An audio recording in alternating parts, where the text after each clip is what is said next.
Hey, try to turn me up a little bit right now. Let's go. Yeah, 10 out of 10, let's rate. I've been going big on the pigs out of state. Do research, check out the back of my plates. I rep so heavy, attack when I take. Still, I'm on that for the long run. That name that you got, say the right one. Don't try me, I rap like a python. Had enough of the talk, let be hustling. Got my name up, came up off of nothing. Jersey gon' hang up like Jane, cause I'm chosen. Need my necklace and Recessive frozen. Getting bread out the game like I throwed it. It don't make me no bigger to show it. The stack, cause I'm here for the trophy. Made it law when they cannot appeal. Show them nothing less than all the real. What you think it cost me out the deal? All I know is how I came in from the dough. Since a touchdown, all they want is more.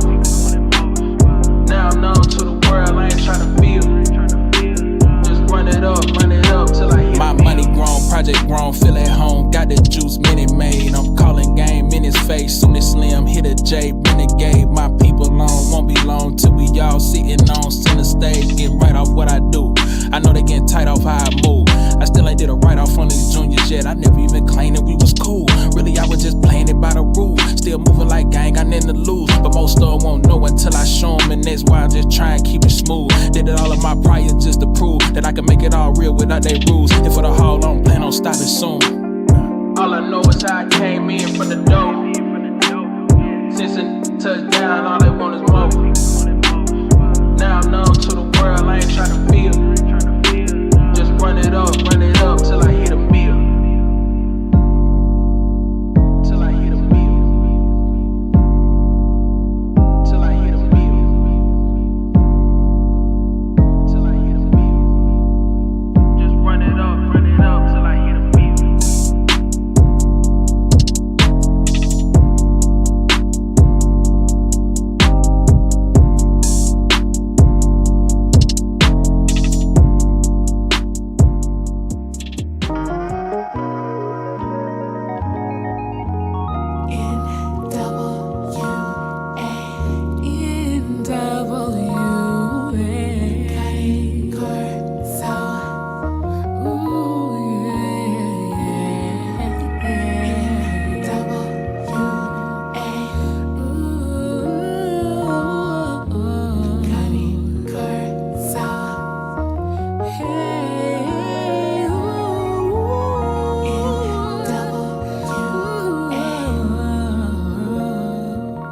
Welcome to NWA Cane Corsos podcast, where we talk all things dogs. Yes, sir. Welcome back to another show, NWA Cane Corso podcast, where we talk all things dog. Hey, everybody. Got to see everybody back in the building. We back for another one with some strangers. Schoolboy, Vito, what's happening?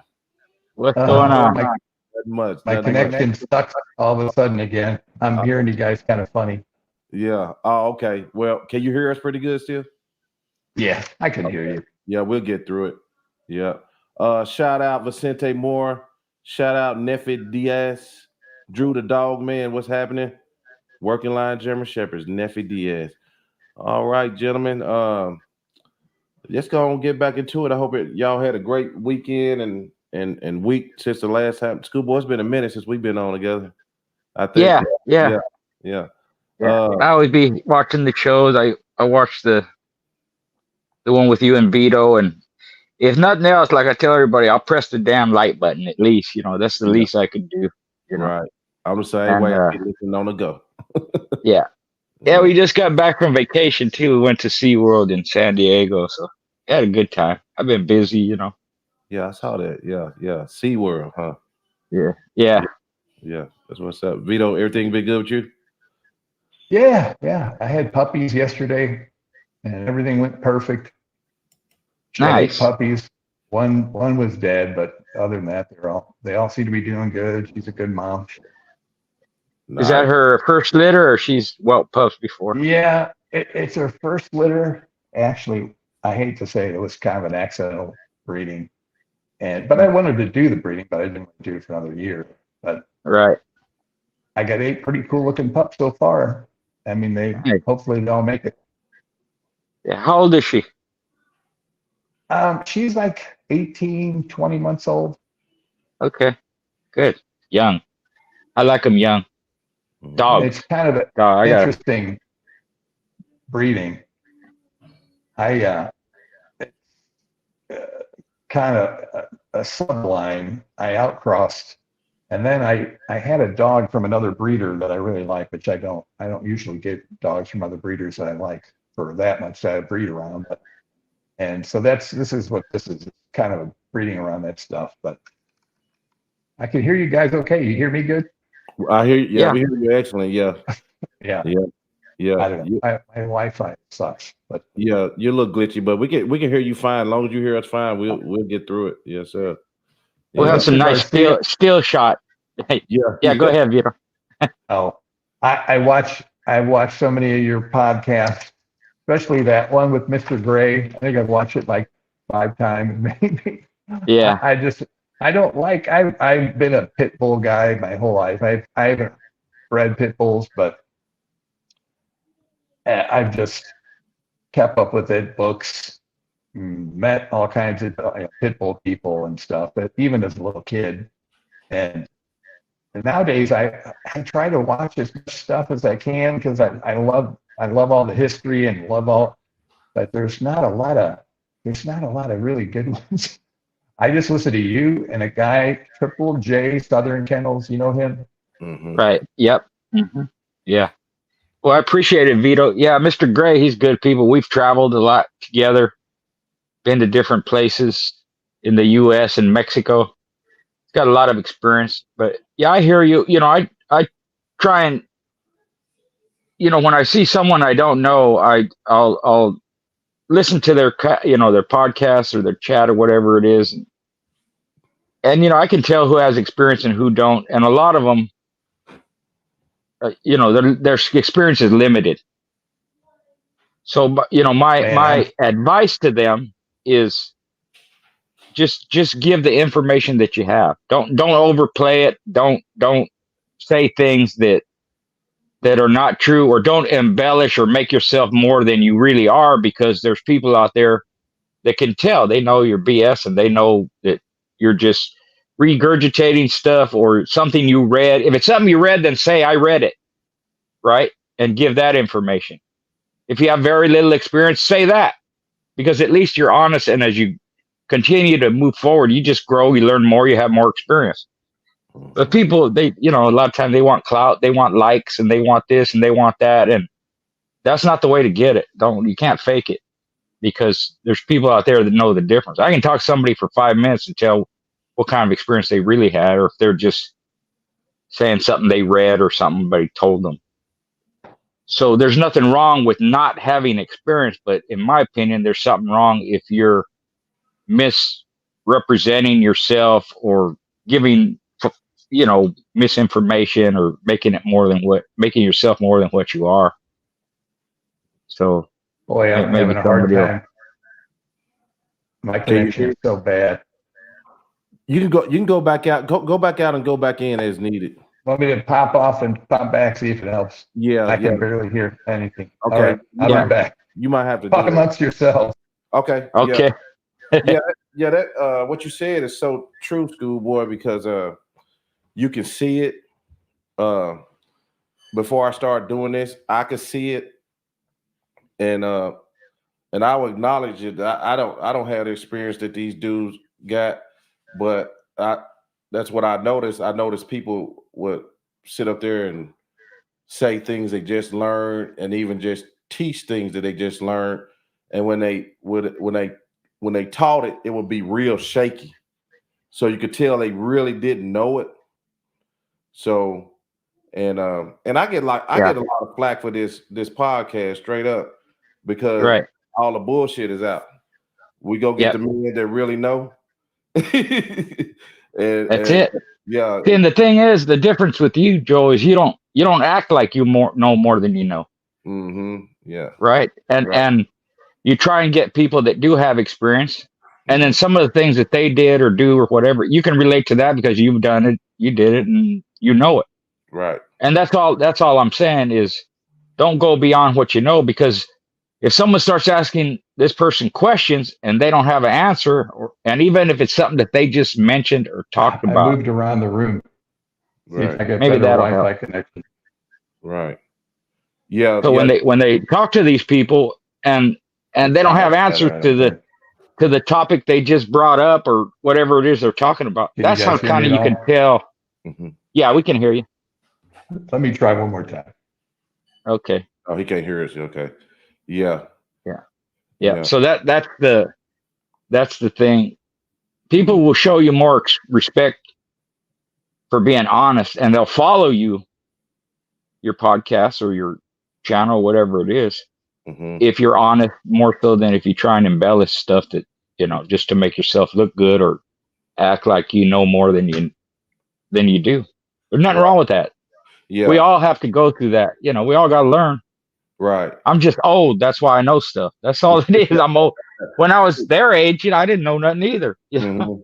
Right. And then too, offline, I have a lot of older guys that hit me up, and they'll tell me, man, I wish these youngsters would listen to us more.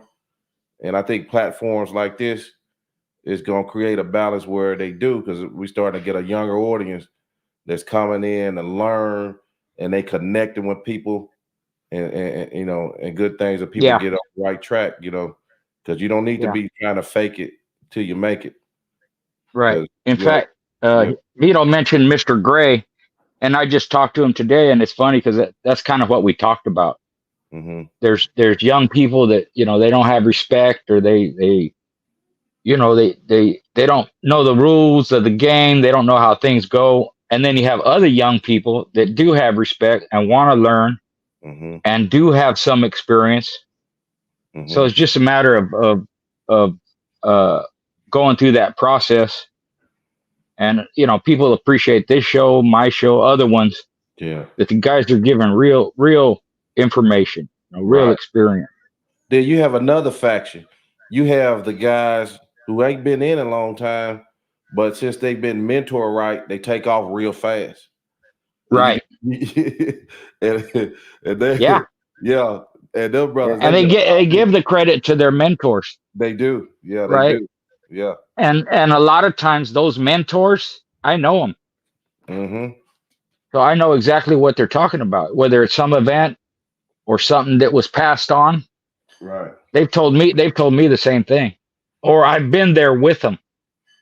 Because like I mentioned before, the community is really small when you compare it to the population. It's a small community. So it may be somebody in Georgia. Well, I know people in Georgia or Florida or Oregon, Washington, Michigan, all these states. And if they've been around a long time, I either know them or I've talked to them, or I follow their career and I at least know what they did. Right. Can you hear me good? Yeah. Yeah, that's great, Vito. Hey, you know what I did? I went off the Wi-Fi and I'm just on shitty cellular. That's right. It seems to be working. Okay. Sorry about that. That's good. All right. Hey, I'm gonna let you jump in, Vito, with anything you want to holler at Schoolboy about. Yeah, I was telling you, I love watching your podcast, and I think it's because you guys aren't bullshitting anything. You're just talking about your experience. It's all authentic, and a lot of the other ones I try to listen to, and it's like they want to talk about, Yellow John was bred. He's a beagle mix, or whatever. Just silly, stupid shit. There, who cares about that? It doesn't make a difference. Yeah, I feel like just calling in there and saying, hey, if he was a Chihuahua, what difference does he make? He exactly. He proved what he was. So right, and then I would ask him, give me another 100 Chihuahuas that could do what he did. Right. Yeah. Prove to me that the Chihuahua is a fighting dog. And the interviews I do, and even the videos I make, I try and do it, and the books I write as if we're sitting there talking. So like you mentioned, Mr. Gray, or I've done, Gene Matson, Leander Day, all these people, Bob Finley and all that. That's how we are when we're sitting down together, because most of them I've been in person with, I've known, we traveled or we competed against each other, whatever it is. That's how we sit and talk. So that's kind of how I do the interviews. We're just sitting there talking, dogs, and it kind of, my intention is kind of have the audience there. They're sitting there with us, listening to this conversation. Yeah. And that's kind of how I do Unfortunately, things. my breed, it's different in so many different ways. And you guys have an absolute contest that proves your dog. It doesn't matter the bullshit or any of that other stuff. What it is what it is. Whereas American Bulldogs, it's like, my dog's better. It's got a big head, Yeah. Or my dog, my dog can do this and do that and do this. Or they show the dog tugging on a rope for 15 minutes and say, see, my dog performs. Right. Right. Like, Yeah. Okay, let's see what it does in a half hour or 20 minutes. Yeah. Yeah. I mentioned this the other day too, that the other breeds are kind of going through this renaissance where they're these people that are acquiring these dogs, and even some breeders, is they're realizing that the dogs haven't been done anything with. They haven't performed or been utilized for a long time. And they're wondering, how come this dog don't work? How come he can't? Why does he have hip dysplasia? And why do he have these physical and mental problems? And, I want a working dog, whether it's protection or attack or, hunting or this and that. And they're finding it hard to find one. And even some pit bull guys that use them for catch dogs or hunting coyotes or raccoons or whatever, they're not up to par. And I just mentioned that the reason for that is because those instincts have been lost because the dogs have not been worked. They haven't been used in performance. They haven't been in sports, nothing. And any breed, if you don't, because all breeds were bred for a function, you take that function out of it, now all these instincts are lost. All these traits are lost. And a lot of these people that are getting even these other working breeds are finding out, man, I can't use this dog. He's not good. And I hear all this stuff. It's happened a little bit with the pit bulls too, not like the other breeds, but I think they're realizing that, hey, I need to find a working breed of dog from a breeder that does something with them, because I expect this dog to do certain things. And I think over time, hopefully get better. But yeah, like you said, with the American Bulldog, it's a lot of people, that's how with pit bulls that are not used for any kind of function. I mean, legal sports or anything. They basically talk about the pedigree and how the dog acts and how he looks and even how big his head is. And he's got big teeth and look at his muscle and all this, which all had nothing to do with function. As far as looking at them or looking at a pedigree and saying, man, that's a great dog. That's not how you measure it. Yeah, it took me a while. When I first started, I was this bonehead, just like the kids are with all this I thought, hey, you know what? I've been into dogs since I've been 6 years old, and I know a lot about dogs, so I don't need to learn anything. But what I had to learn, because our breed, this American Bulldogs, have at least the Johnson bully type side, has pretty bad breathing issues, heat tolerance, and I had to try to fix it, and it took a lot to figure it out. But I figured out, I started sending dogs to hog hunters, and I figured out you can't look at a dog and have any clue whether they got the mentality, whether they got the grit, and you could probably tell by breathing. If you take out a flirt pole in 90-degree weather, you can get the dog breathing pretty bad, but you can't tell anything without that work. And that's probably the biggest problem with American Bulldogs. They were developed mainly, and it's probably true with a lot of breeds out there. They weren't developed with the work. It wasn't an absolute test. Whereas, racing dogs or fighting dogs or cattle dogs or whatever, the guys that race in heelers and working border collies, if it doesn't work, they have no use for it. So it doesn't get bred. But very good point. Breed, very good point. They breed for who knows what, just whatever. Yeah, man, he looks cool. He looks cool. But mostly for looks, and structure. Maybe the American Bulldog, to my knowledge, has pit bull in it. That's one of the foundation breeds that was used to develop the dog. So in my mind, they're breeding a dog that has pit bull in it, but they don't want that aspect of the pit bull where it's just fighting every dog it sees. So they want some of that tenacity maybe, and they want some of that work ethic or this or that, but they want it to be manageable where they can live together and all that. But if you don't have a way of going about that with some kind of function behind it, and I think you're right, they didn't really have a function in mind when they developed the breed. It was more for looks, I think. Yeah, two guys, is John D. Johnson and Ellen Scott, in the 70s, late 60s, 70s. They said they were going to set out to preserve this Southern Bulldog. And at the time, they came up with the name when they registered it. They call it the American Pit Bulldog, and which most people thought that was a pit bull, but they'd say, oh, no, we don't have no terrier in our dog. Okay.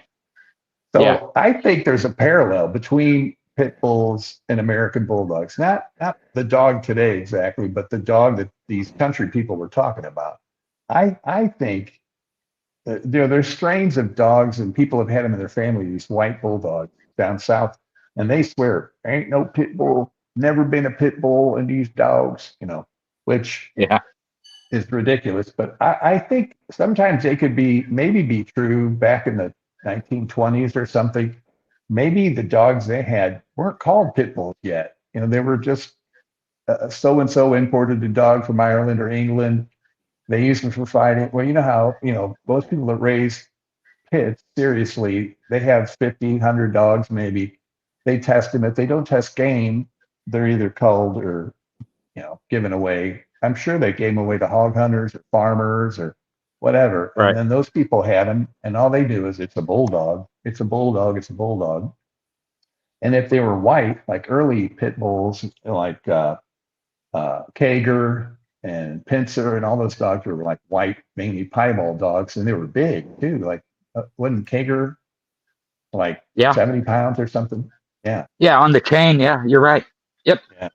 So those are Colby dogs, and you're absolutely right, because there was a story going around where they were insinuating that there were bulldogs in the South that were not pit bulls.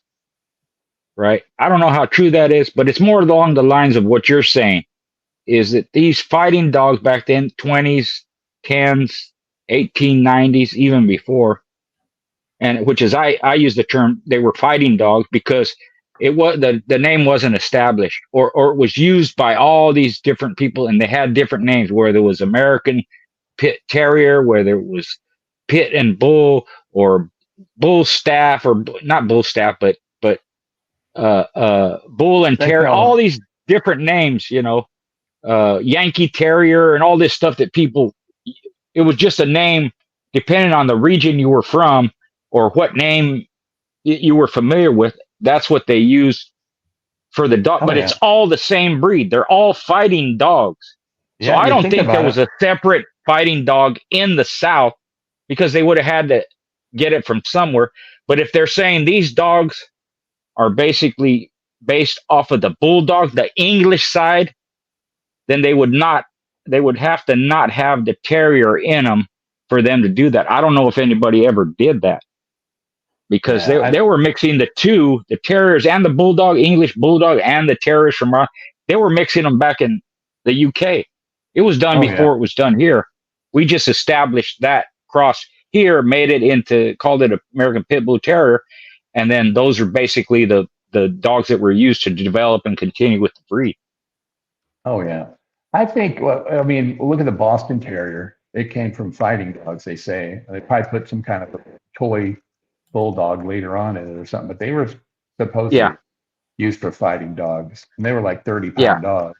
So a lot of dogs came over, but they didn't have pedigrees. They were just like, so-and-so said this is a good catch dog or a good bulldog or whatever. And if you think back, when you were a kid and I was a kid, and this has to go back hundreds of years, most people that grew up with dogs, you're going to allow your dogs to fight, or you're going to let them fight regardless, right? You just like to see dogs fight. We had German Shepherds. It was who had the baddest German Shepherd on the block, or Rottweiler with this and that. So they did the same thing. In fact, in Armitage's book, 30 Years with Fighting Dogs, which was from 1900 to 1930 when he wrote the book, one of the first matches he had was against a Pit Bull Boston Terrier cross. So somebody was using, you have these tenacious Boston Terriers, which look different than they do today. And you might have a pug, or a bull terrier. Somebody's going to fight it. But they weren't, those are more like exceptions rather than the rule. And eventually even Floyd Boudreau and Gaboon Trahan, they fought all kinds of mixed dogs when they were younger. But once they figured out, hey, the American Pit Bull Terrier, that's the fighting dog, we're going to stick with those. Then they kind of left all them other crosses and mixes alone and went with that. And I think that's what a lot of people do. I don't think people realize that dog fighting, catch work, butcher dogs, that shit went on hundreds, maybe thousands of years. Yeah. I don't know if you ever read all the stuff about Christopher Columbus coming to the New World.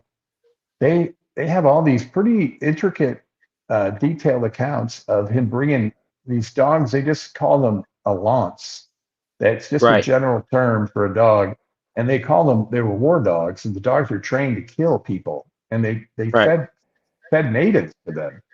And all the artwork that depicts them, some of them look like pit bulls, straight pit bulls. Some of them look like a thick greyhound, and some look like maybe like a doggo hound type dog.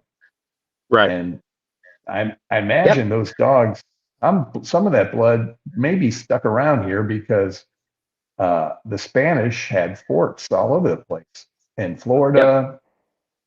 And at that time, I think in North America, there weren't really very big dog breeds. There were small dogs, and Indians didn't keep dogs like we do. They were kind of like a nomadic, just dog that fouls around, eat scraps. Right.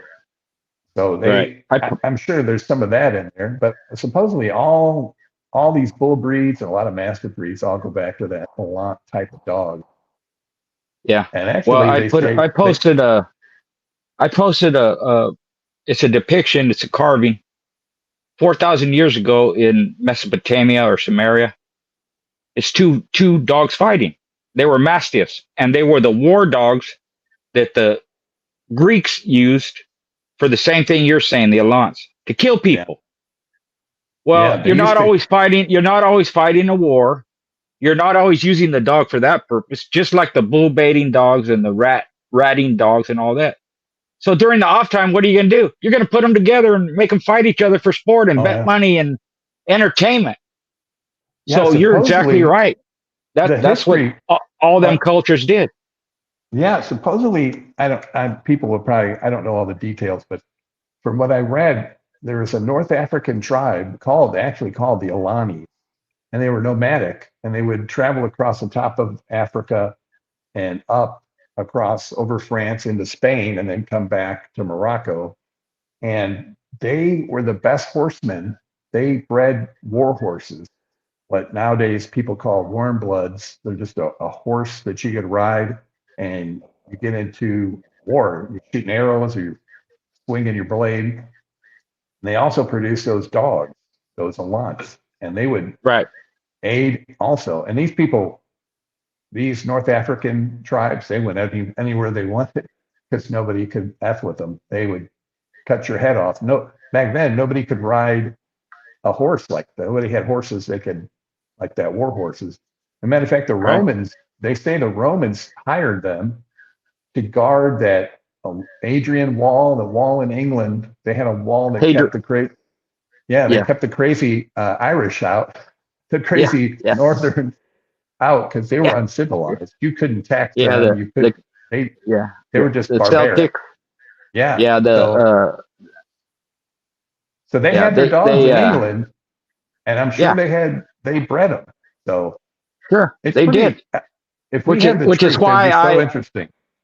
Yeah, which is, even those war horses, right? Well, they're going to attack humans too. Yeah. They're going to kick them. They're going to bite them. They're going to, just like the dogs. Everything during that period of time, everything you use fought. So whether you had youngsters out there, young men, older men. You had dogs, you had horses, whatever it was. Everything was utilized in battle to some degree. So Yeah. I would say those African tribes, they bred those horses, they used them, they had them for a certain purpose.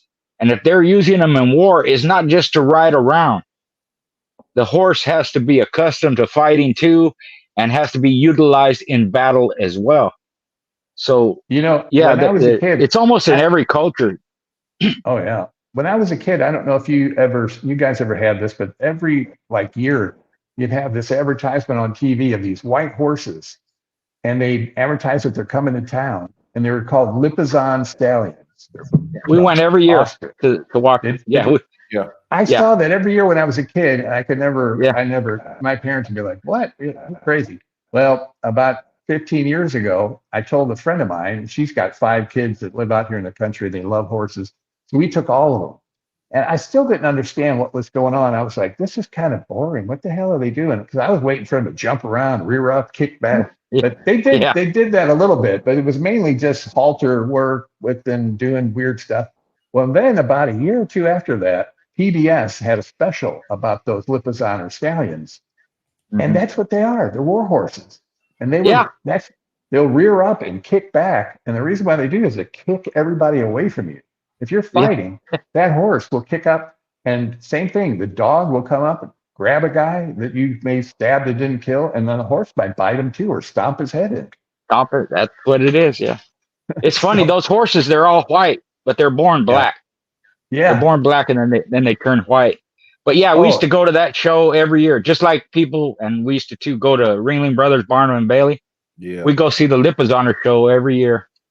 It was interesting because I like history. And a lot of it has to do with outlaws and battle equipment and weapons and all that stuff. So I was familiar with a lot of different things that's related to all that.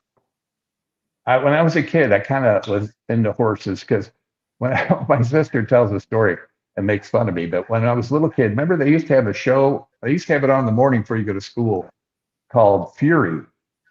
It was about a black stallion, and this little stallion, the only person could ride it is this little tiny kid called Packy, and he was fucking just a beautiful horse. And I used to love watching that. My sister said, "Yeah, you'd run around and rear up and act like a horse." I was like 6 years old, and I actually, when I was a kid, that's what I was interested in, drawing horses. And I don't know. That's why I got into dog. I don't know. I used to like dogs.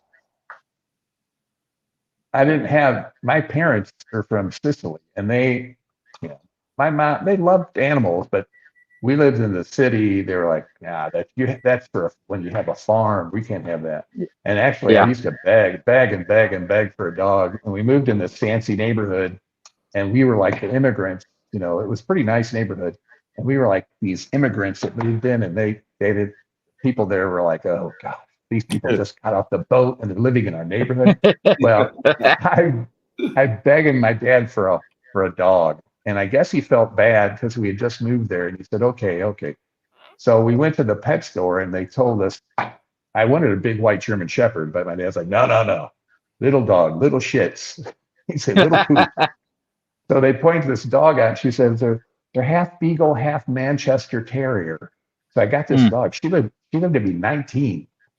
Wow. But I think she was a Beagle Pit Bull cross because she was a sweet dog, but she was fiery. Like one time she got into a fight in the middle of it, like right at dawn or right before the sun came up. And I remember going to my bedroom window thinking, what the hell's going on? And I see my dad out there with a hockey stick, just swinging it like crazy. And he said, yeah, these 2 freaking dogs came up and started grabbing her. She was only like 30 pounds. And he said, I'm whacking them off of her. And that idiot, she jumped on him. She kept running after him. And I'm like, yeah, because when we were kids, I used to take her to the park, and she didn't look for a fight. But if anybody started stuff, even if it was a big dog, she didn't give a shit. Yeah, she's with it. Yeah, it's that terrier blood in them. Mm-hmm. They're feisty, and they're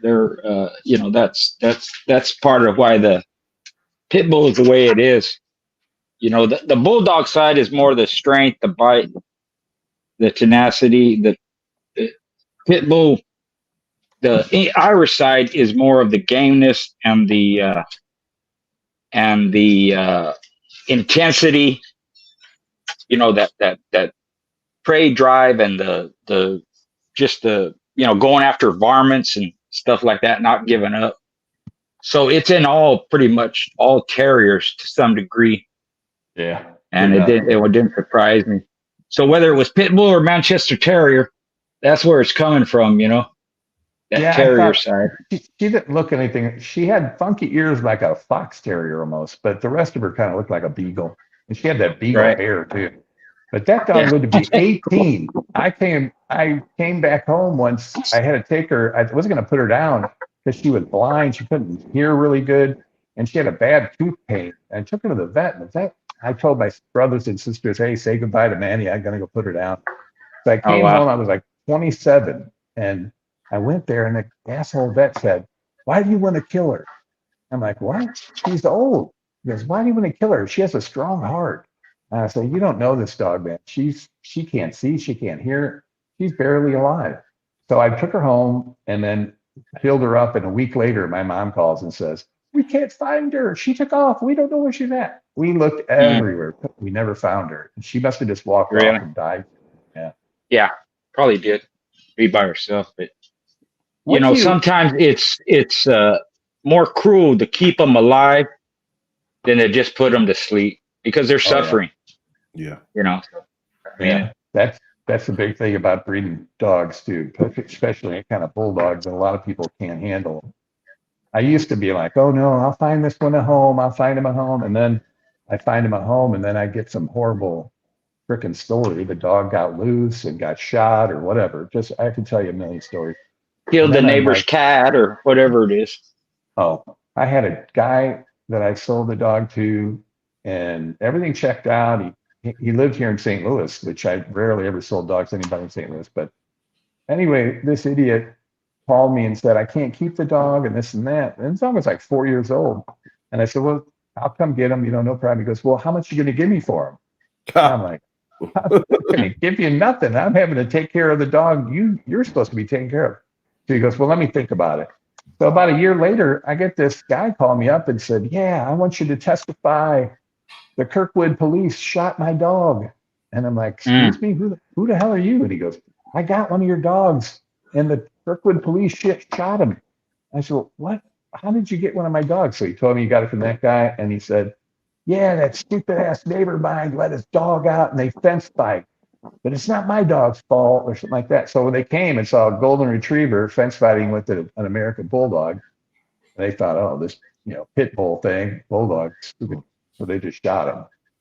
Yeah. So yes, I've had worse stories than that, but it's just sometimes it's less cruel putting a dog down, calling it, than it is trying to find. It's funny with dogs. People, they're not familiar with them. They don't know how to handle them. And a lot of these situations can be avoided or stopped if you just understood dogs, how to handle them. Oh. Cops should carry braking sticks. All these people they should have a braking stick. Simple way of separating the dogs. You don't have to panic, but most people are panicking, yelling, and you get a crowd. This and that. Boy, you could see a pit bull walk up to a cop, not aggressively, but just go to them, and they'll shoot them right in the head because they're scared of dogs. What are you scared of? Getting bit because you don't know how to handle dogs.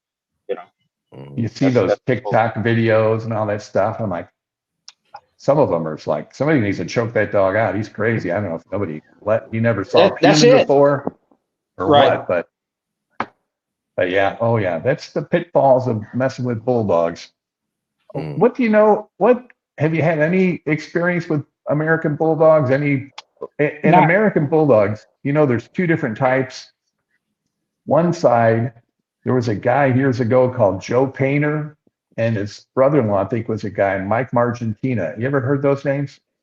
No. Joe Painter. Okay.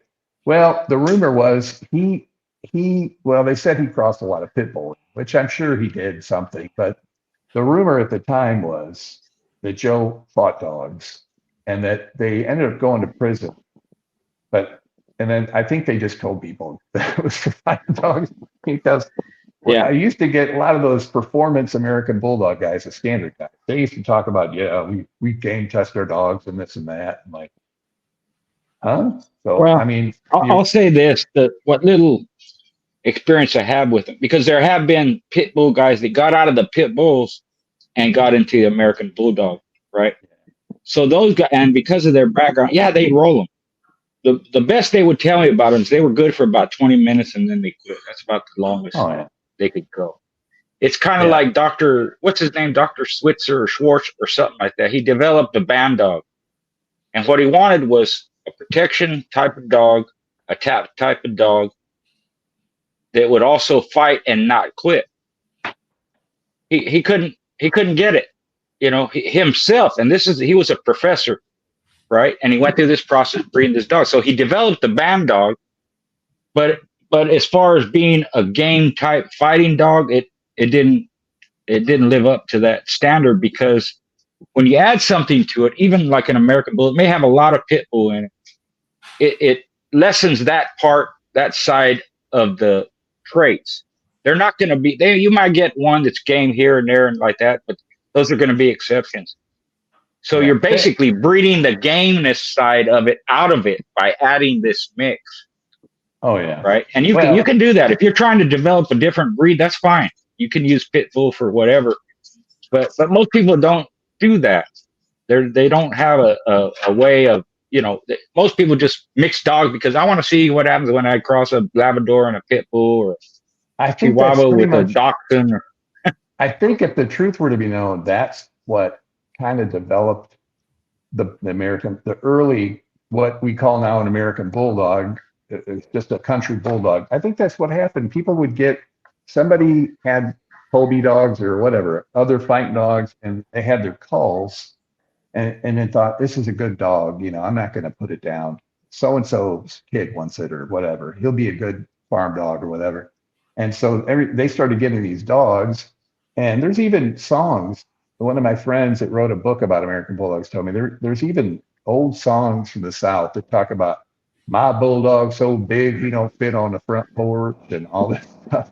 Yeah. So I know for a fact they took Great Dane, and hog hunters, they don't give a shit. I mean, they're not dog breeders. So all they want is a dog that would make their job, what they love to do, easier. Mm-hmm. And matter of fact, a friend of mine, Timmery Lewis, he's been a friend of mine on these dogs for 30 years. He's from North Carolina, and he was telling me 25 years ago, he was going back because he said, oh yeah, down south, I always saw these dogs everywhere. He said, there's a guy that used to be a meter reader, like the water meter reader. Said he used to have a big dog called Rascal. He was a big, thick bulldog. He said he had a big head. He said he didn't have a smashed nose, but he had a wide muzzle. He was a heavy dog. And he said that sucker would sick him on anything. And he said that dog would win. He said he'd get beat up for the first few minutes, and then he'd just crunch. He'd crunch the other dog down. Well, that guy and his dad was still alive, and they bred catch dogs, and they hunted hogs. That was their thing. So they bred catch dogs and they bred bay dogs. When we went back to him after all these years, the old guy still had a couple dogs, and I said, when you get there, ask him, where do these dogs come from? What are they? And he asked me, he says, I don't know. They've been around forever. He said, but sometimes if they don't catch, we'll put a pit bull terrier in there. And sometimes if they don't have wind, we'll put a plot hound or a black mountain cur in there, which really all those breeds have pit bull in them. Plot hounds have pit bull. I have a hog hunter friend. He's gotten into hunting coyotes and got these walker hounds.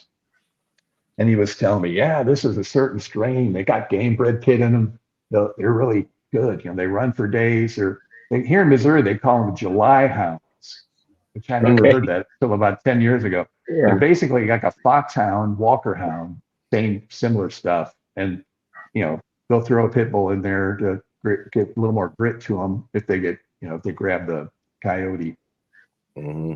So I think that's what the American Bulldog is. I tell people that, and some people are like, you're full of crap. You don't know what you're talking about, which I don't know any of this for a fact. I just it makes common sense. that American Bulldogs are castaway, catchway pits that were bred to whatever, who knows what. Somebody why not? Because in the first place, they didn't keep records anyway. Right. So they might not even know where the hell their dogs come from. They know they just added this and that. And the best catch dog I saw, he had inbred pit bull in him. And then he had other breeds, hound dog, Great Dane, this and that. He was about an 80-pound dog. He could handle a 400-pound pig by himself. Just real smooth and slick, smart. So I think a lot of that, if you like, I know hog hunters too. I've been on several hunts. They just want a dog that can catch and do the job. And they put Catahoula, they put black-mouthed cur, they put this and that. And they have pit bulls, some have staff in them. And it's just a matter of seeing which ones can do the work and which ones can't. Yeah, that's what I used to tell these performance guys. I always talked about rolling dogs. I said, well, the American Bulldog's not a fighting dog. It shouldn't be. It should be a catch dog or a farm utility dog or whatever, a state guarding dog. Right. But mainly they should be a catch dog, which catching a pig requires some grit and tenacity and courage too. Clear head. It does. But it's not the same as the contest you know. So exactly. If people understood that, and they would have an appreciation for the dogs, because every breed and not just dogs, every whether it's horses, chickens, greyhounds, whatever it is, that's bred for a function has their own form of gameness. It's not the same as a pit bull, but they're not bred to do what a pit bull does. It's like some pit bulls, they're good catch dogs. Some ain't. Yeah. Some pit bulls, it may be a game pit bull, but it ain't worth a shit for hunting. It's not. You have to have a particular standard for that particular job. And I've seen, you can't just put all catch dogs in the same category. Some of them are not very good. Some of them will trade blows with the hog. That's dangerous. They're going to get killed doing that. Some of them are not smart enough to get out of the way. Some pit bulls or whatever breed it is that's hunting coyote or even raccoons, they're not good for that. They take too much damage.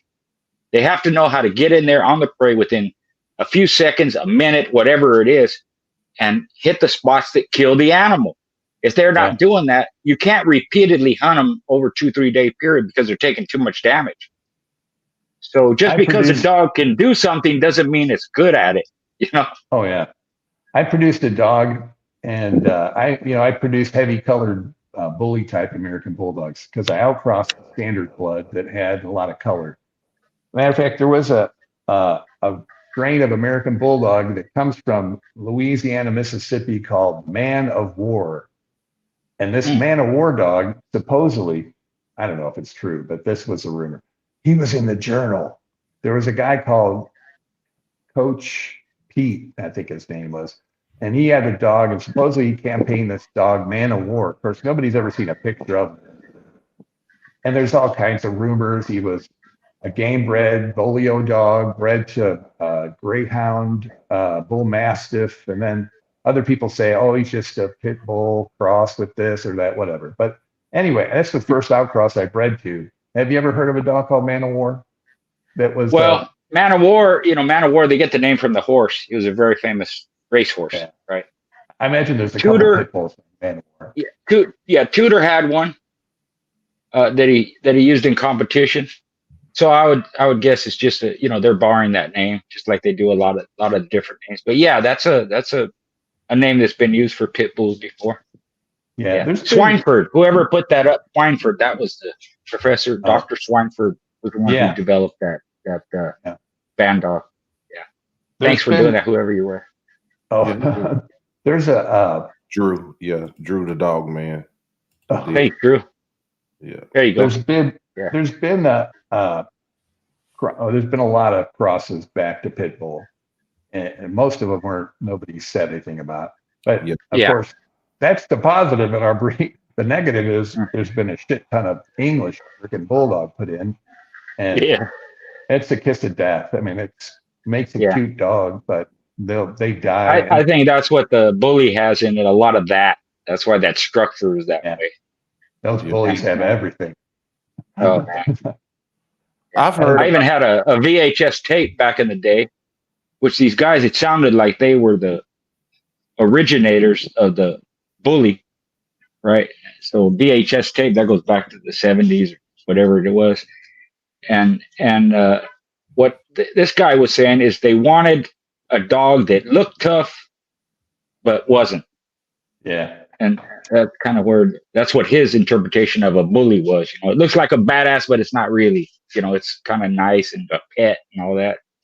About 25 years ago, I had a friend in California. He's dead now, but he said, V, you got to get into these ghetto pits.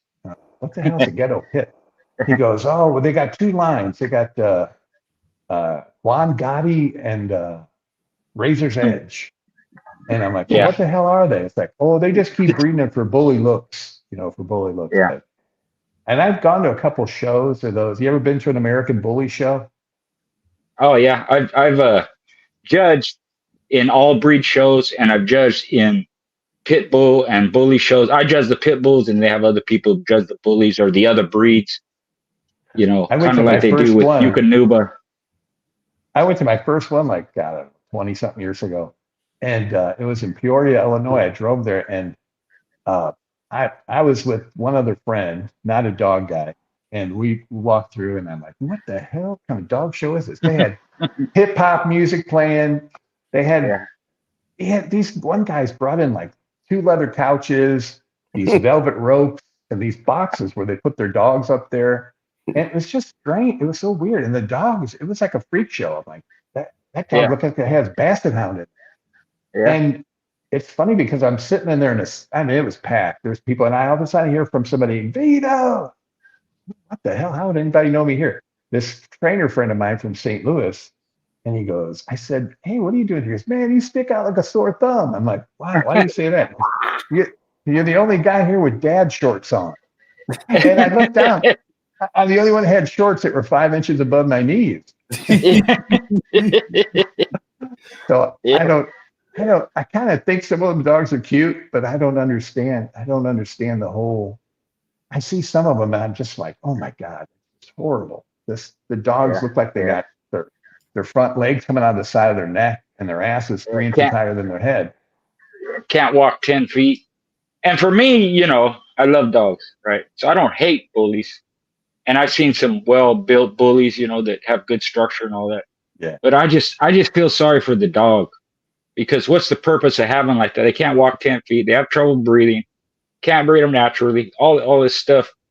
And I've seen the same thing. They have them up on a stand, and they're clipping their nails, and they're fixing them up, making them look pretty, like a model at the it's a show, culture shock. Because when I was a kid, you went to a dog show, and it was snooty people with a lot of money and really manicured, perfect dogs. Mm-hmm. Or there you go. Just a regular guy like me, kids, we wanted the baddest dog. We wanted, what was cool was that maybe it was size and stuff like that, but it was like the most athletic, the most strongest, toughest dog. And I don't see that in a lot of the kids nowadays. Nowadays, it's like, what the hell? Well, that's my background. I want healthy dogs, good structure, have a purpose. I don't care if it's your house dog and he protects your kids, or he keeps varmints away from your chickens, whatever it is. That's the way I grew up. My dad had dogs. We had dogs when I was young, all different kinds. We had cow dogs. We had working cow dogs because we had cattle and horses and all that. So the intention was to have, if you're going to have something, it has to have a purpose. Even if you have cattle, chickens, all like that, they're going to lay eggs, and you're going to butcher them like that. So that's my mindset. But that's something that, in my opinion, that's what you should have animals for a reason. And if it's a pet, that's fine. But how many pets are you going to have? You can't have 10 of them. They can't all live in the house. And some people do. They have them running around. My daughter does it. She got 2 or 3 dogs inside, but not a whole breeding program of them.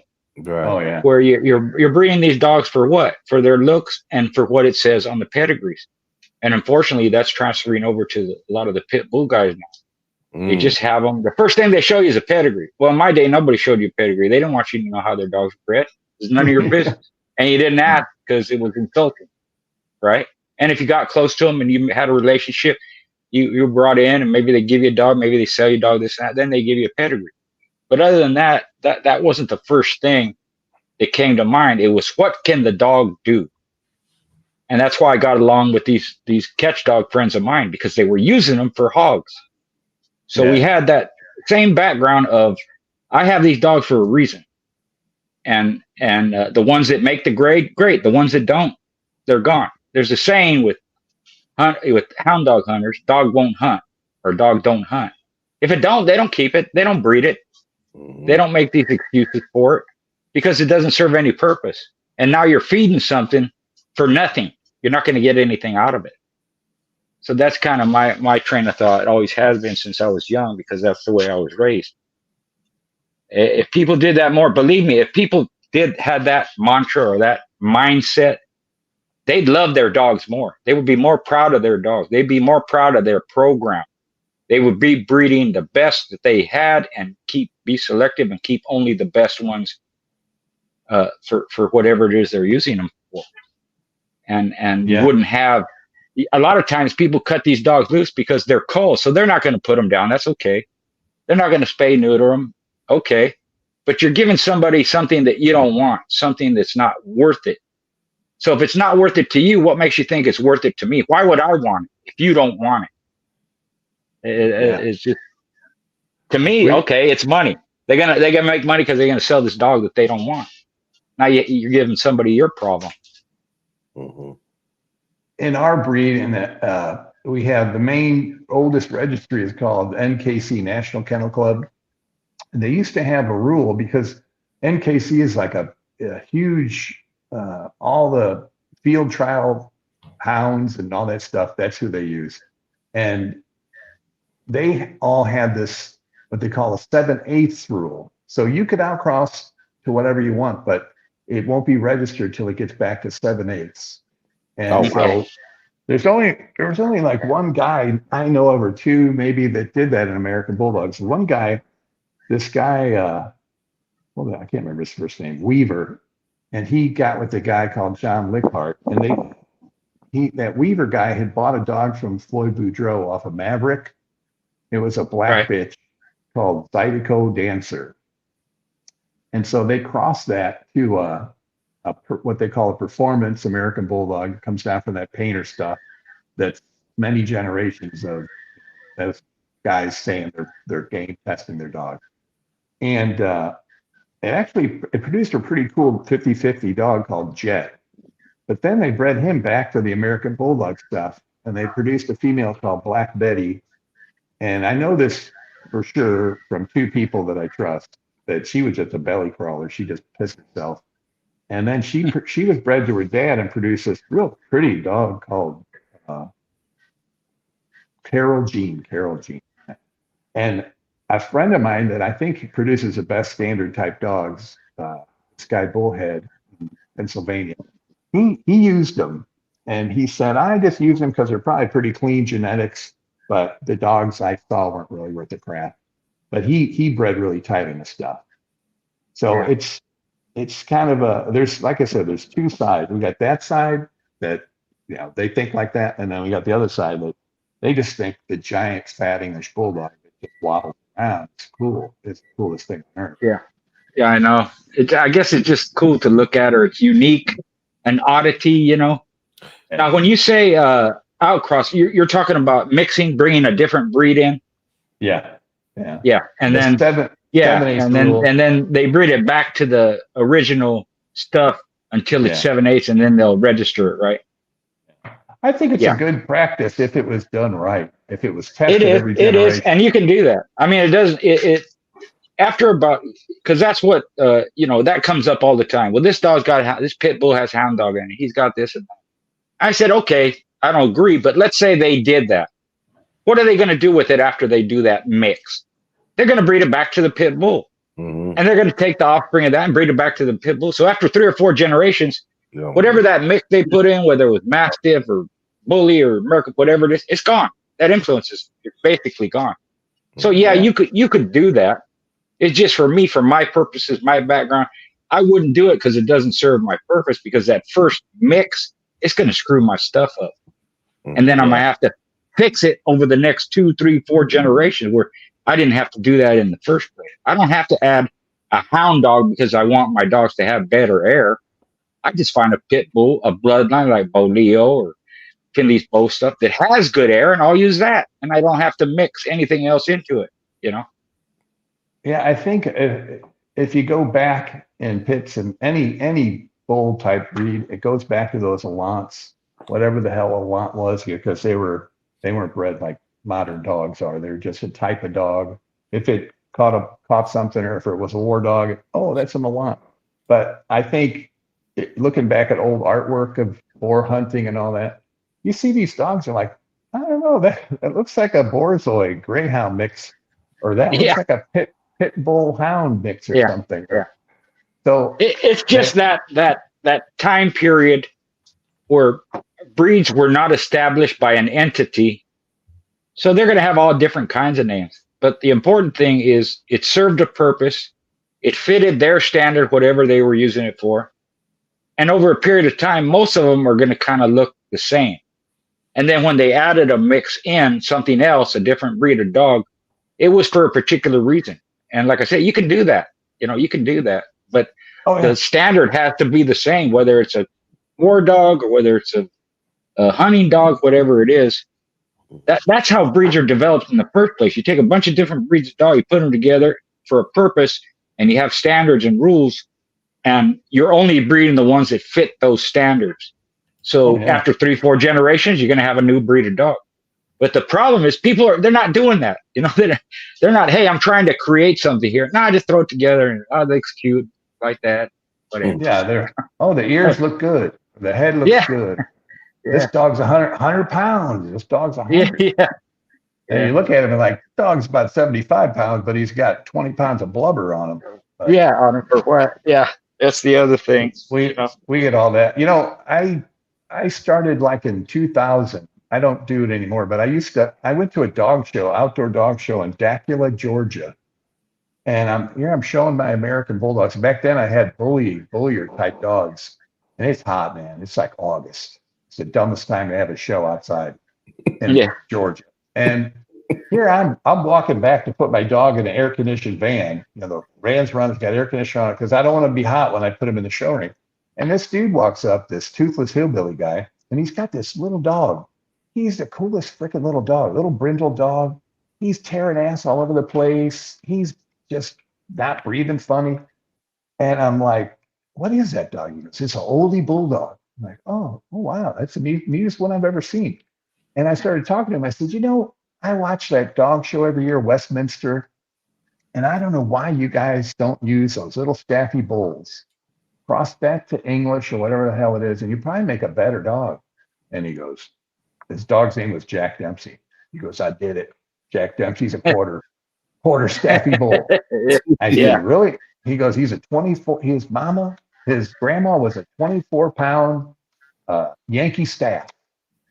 And I'm like, what? And the funny thing was, he told me, and I bred him to a Hermes oldie. I don't know if you know who Greg Hermes is. He developed a strain of Old English Bulldog. Actually, I shouldn't be talking about it, but I don't think he cares. But he used to be a pit fighter, a pretty good one, from what I understand. He and his family were steeped in it, and they were not just they knew their way around a dog. Right. But I think he also got involved in drugs and went in and out of prison. But anyway, he had found an English Mastiff that was like 30-inch tall, not as huge as a regular one, he said, but it was alive. It could do things, run around.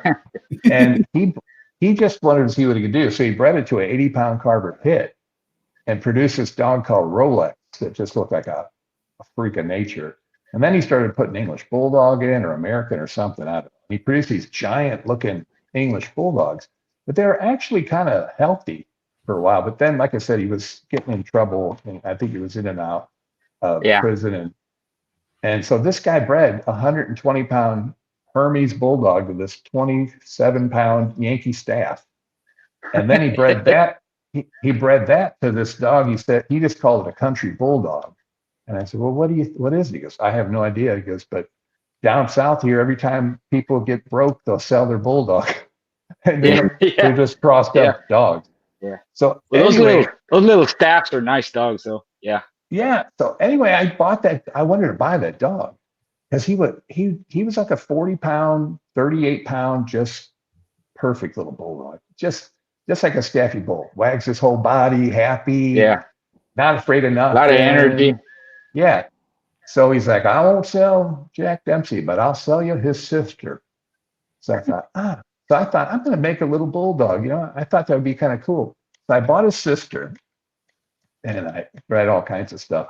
But I bred English Bulldog. I bred for some of my American Bulldogs. I did all kinds of stuff. I wanted to make a little dog like Jack Dempsey that was 40 pounds, maybe at the most, 35 pounds. That would be just a cool little alternative to an English Bulldog. Well, anyway, I called it the Alu Bowl. I did it up until, well, one of my friends still has one of my dogs, but I didn't have any passion for it after a while.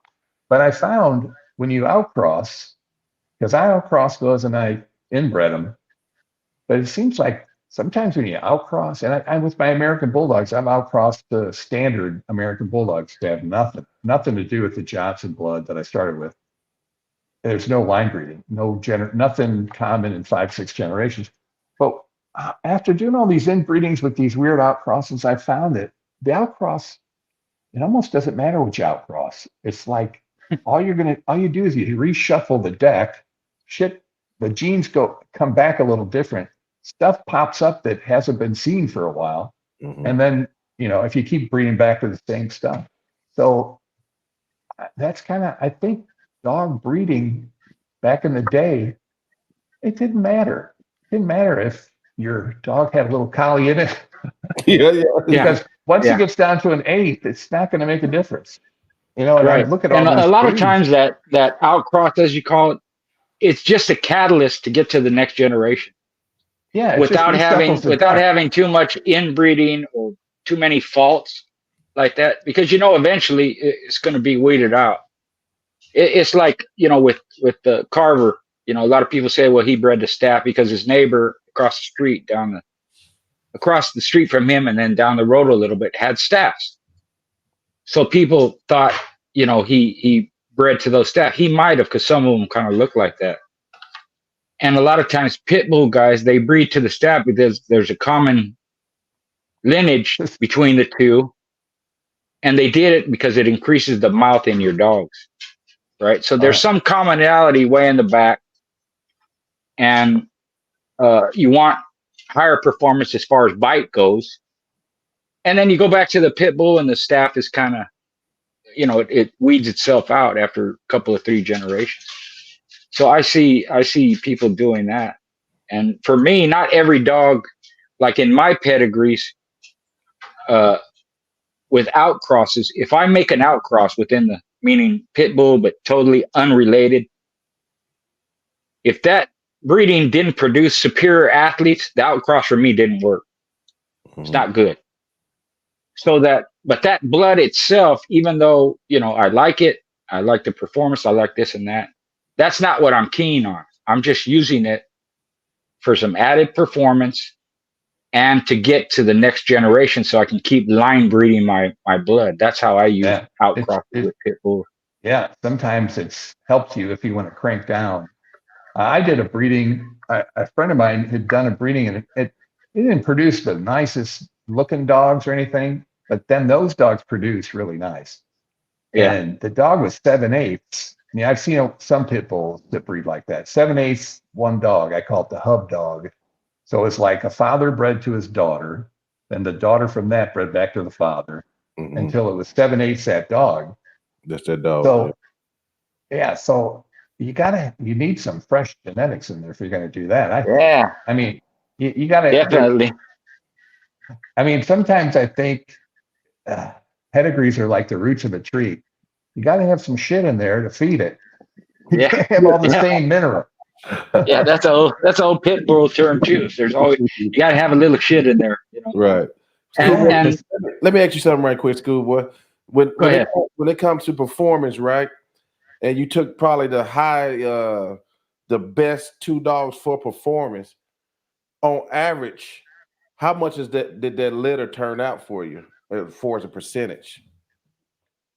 Well, if I used, performance bred animal, the ones I competed with, or ones that were I tested and all that, what happened over time, because I mostly line bred, is I started getting increases in the number of pups that worked out in the litter. That's how I judged the improvement of the breed or my family of dogs. Right. By doing that, in future breedings, if I didn't get at least a 50% litter or better, I wouldn't breed those dogs. I wouldn't continue with those dogs. I could compete with some of them. They were good enough to win, but they didn't have the traits that I liked, or they had traits that I didn't like, and the percentages of the litters wasn't high enough for me to continue with that blood, with that particular breeding. So unless they, came from high performance litters, high percentage litters, I wouldn't breed him. Even if he was a grand champion or a badass dog, if he just won in the litter, you're dropping your odds that if you continue with that side, you're dropping the odds of getting higher percentage litters in the future. I wouldn't do that. Let me ask you to what Doug just asked, or what he just mentioned. What do y'all think about this? The 7th, 8th dogs I've come across were used as brood dogs for outcrossers. What y'all think? That's one of I know breeders that will keep 2 separate lines, tight bred, right? Whether they're inbred heavily or heavily tight line bred dogs. And then in their own yard, every once in a while, they'll cross those 2 together to get battle dogs or competitive dogs. So typically in the past, the brood dogs were inbred dogs. Well, me, the way I am, I don't care how a dog was bred. If I'm breeding it, it's a brood dog. And it could be an outcross dog that's a brood dog.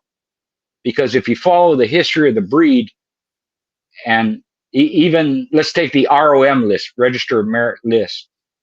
Most of those dogs on that list, the males, I did this with the males, most of them were competition dogs, meaning winners, champions, grand champions, and they're not inbred dogs. So you can use that method, and brood dog in the past, that's what it meant, inbred dogs. But for me, that's not good enough.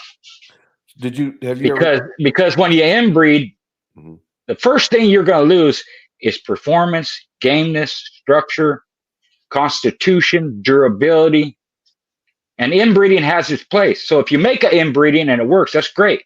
And if you got what you wanted, it worked. But going past that, keep inbreeding and inbreeding after that, you'll destroy your blood. You lose fertility and size as well, right? All that. You have mental problems. You have health problems. I know dogs that were inbred, different breeders. That's why you don't see their dogs anymore, because they inbred so heavily, they ruined their own family of dogs. And that's why they faded out. That's why you don't see them anymore. They lost performance. One of them, they came out blind. They bred the dog. Well, he threw blind pups. Dang. One of them didn't have one kidney, only had one kidney. Ooh. They have bad structure, and they have mental problems, meaning one female, she was in a kennel on the pole.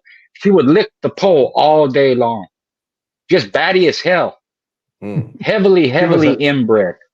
She was a pole licker. Yeah, like that. I mean, some of them will bark all day long nonstop. Now, there's a lot of dogs that do that in reason, but that's a direct result of that dog being inbred, because her ancestry didn't show that these dogs bark all freaking day long. Yeah, she was nuts. Yeah, crazy. It's like the pole licker. They're so, they're so screwed up in the head that they have to do something. Some of them will chew and dig and all that, but eventually, they'll stop. They get tired of doing it, they stop. These dogs would not stop. All day, all night, bark, bark, bark. All day, all night, lick that freaking pole, no matter what you did. You try and redirect, beat the hell out of them, whatever, I'm just using examples. Not that he did, my friend didn't do that. but he could never get her to stop doing it. She was heavily, heavily inbred. So that not always the reason why you have these quirks in these dogs, but that was the reason for them dogs being like that, because their lineage didn't show that them dogs did that. So it had to come from somewhere. Mm-hmm. So I'm that's why I always tell people, stay away from that purity. That purity will kill you. Stay away from that inbreeding and all that. It has its place. Go too far, you're going to lose everything you worked for. It's happened over and over again throughout the history of the pit bulls. I don't know about anything else. With pigs, you can inbreed the hell out of them, right? You can. It's not a problem, But with pit bull, with racing horses, we mentioned that before, Joe, on this channel. Thoroughbred race horses, they don't inbreed shit. They just don't. It doesn't work for them. They need that fresh blood. Right. And you don't have to keep your blood going. What you're doing when you breed is you're following the traits. And even if you're outcrossing to a different bloodline, the way I did it is I bred to another line of dogs that had similar traits to my own, because they have a propensity to throw those same traits. For example, if you have, let's say they're ear dogs, and I breed an outcross, I'm going to make sure I'm breeding the outcross another ear dog. If I have ear dogs, I'm going to breed to ear dog outcross. Mm-hmm. Stifle dog, I'm going to breed like that. And it could be structure too.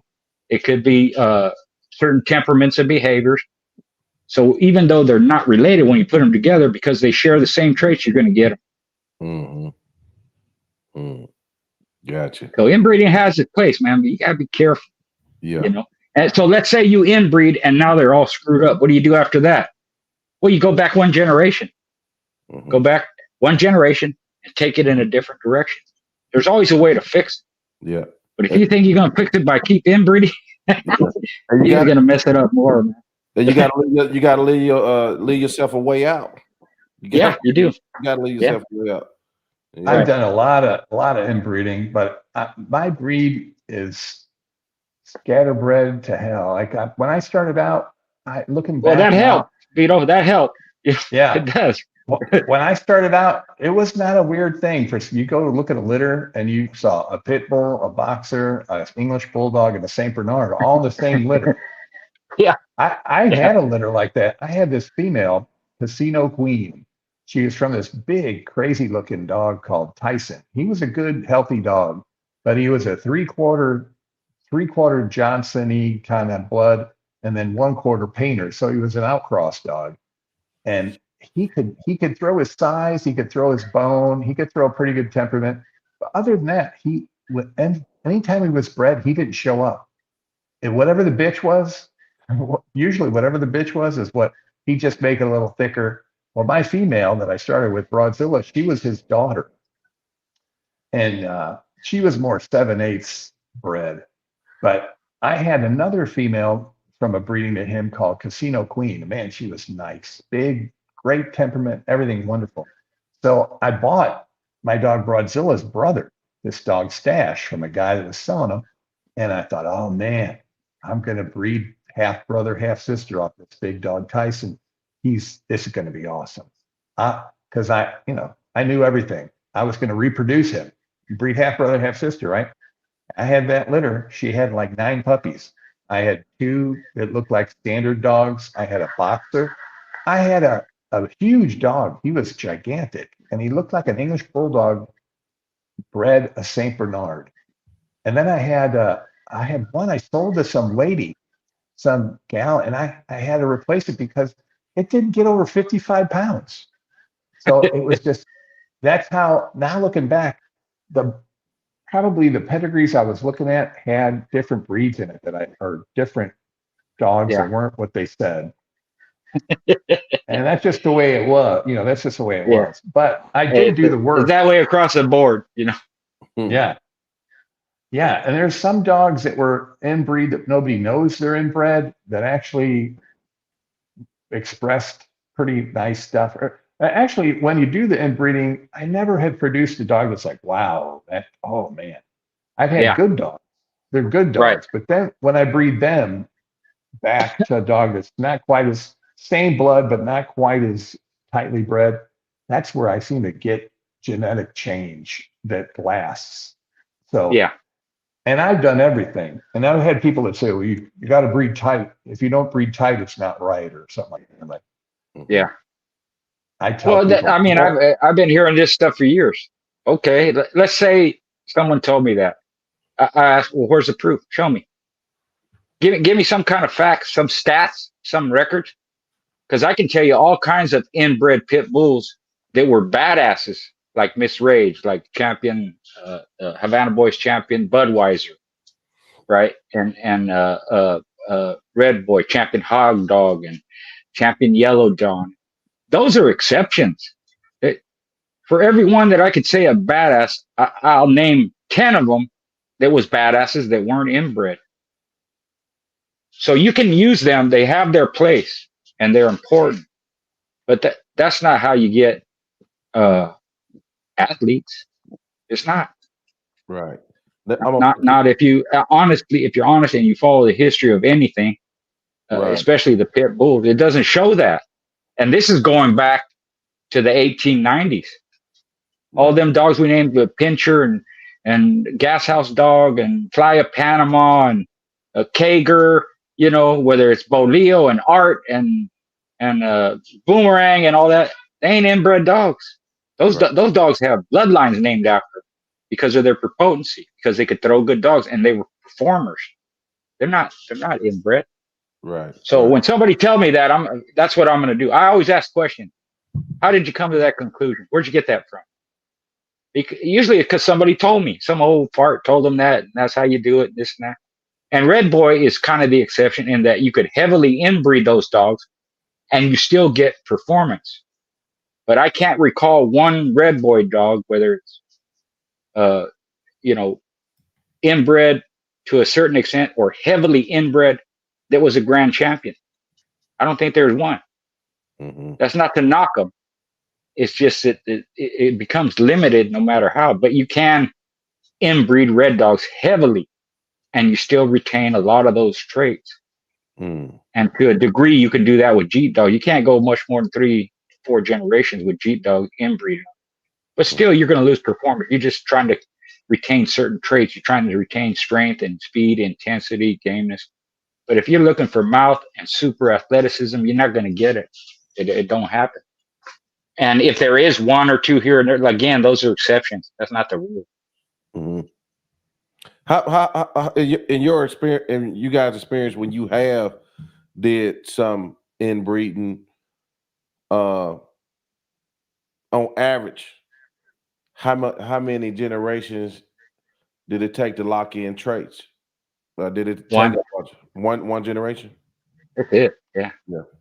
In my breed, there's so many different things floating around, and so many different, not just that they're scatterbred, but you got one guy that's like, he breeds for this, he breeds for show stuff, structure, this and that. And then another guy breeds for just freaky proportions. And then you got standard guys that think they're breeding pit bulls and they think they're game tested them. I used to tell them, you can game test a poodle. Doesn't mean it's a pit bull. Doesn't mean it's a fight dog. You can game bred Labrador. You can do that with a Labrador.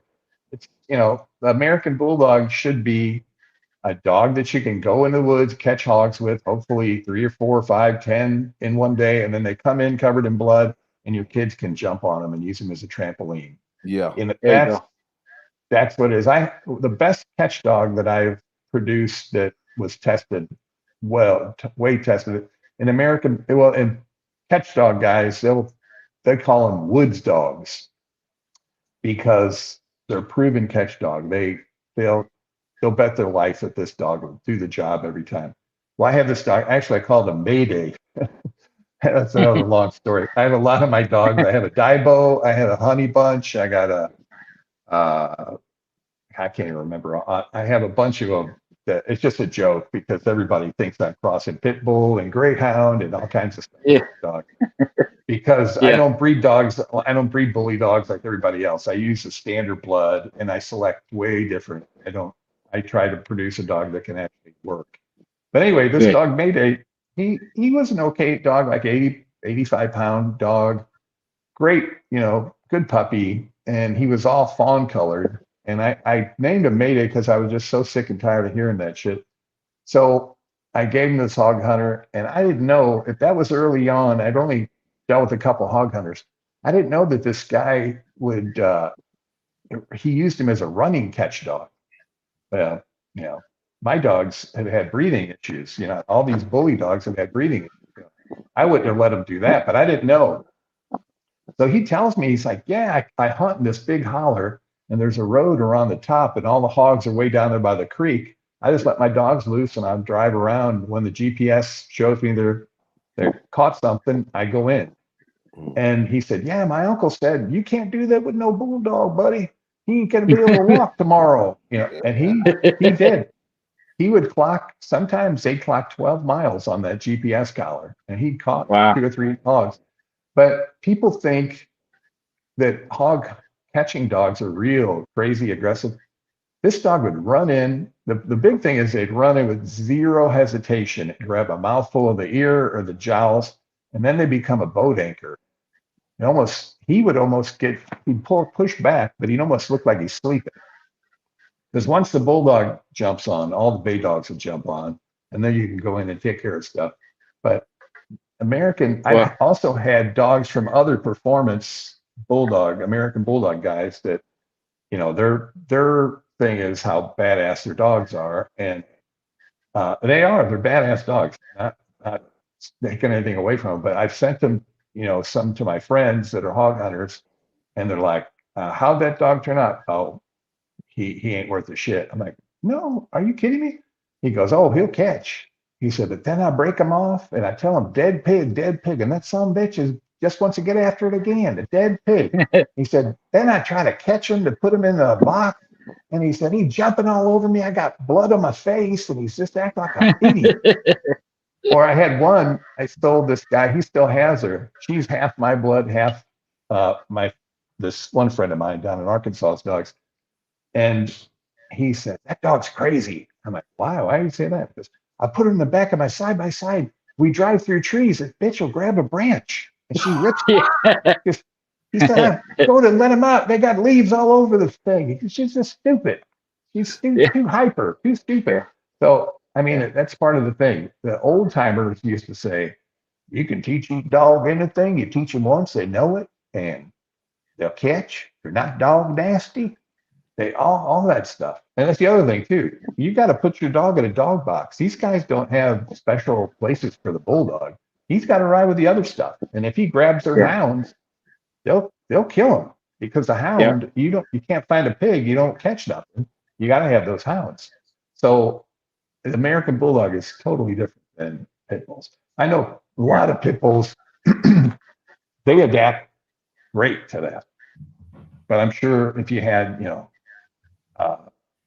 Jocko or somebody like that that's been schooled or whatever, he might not.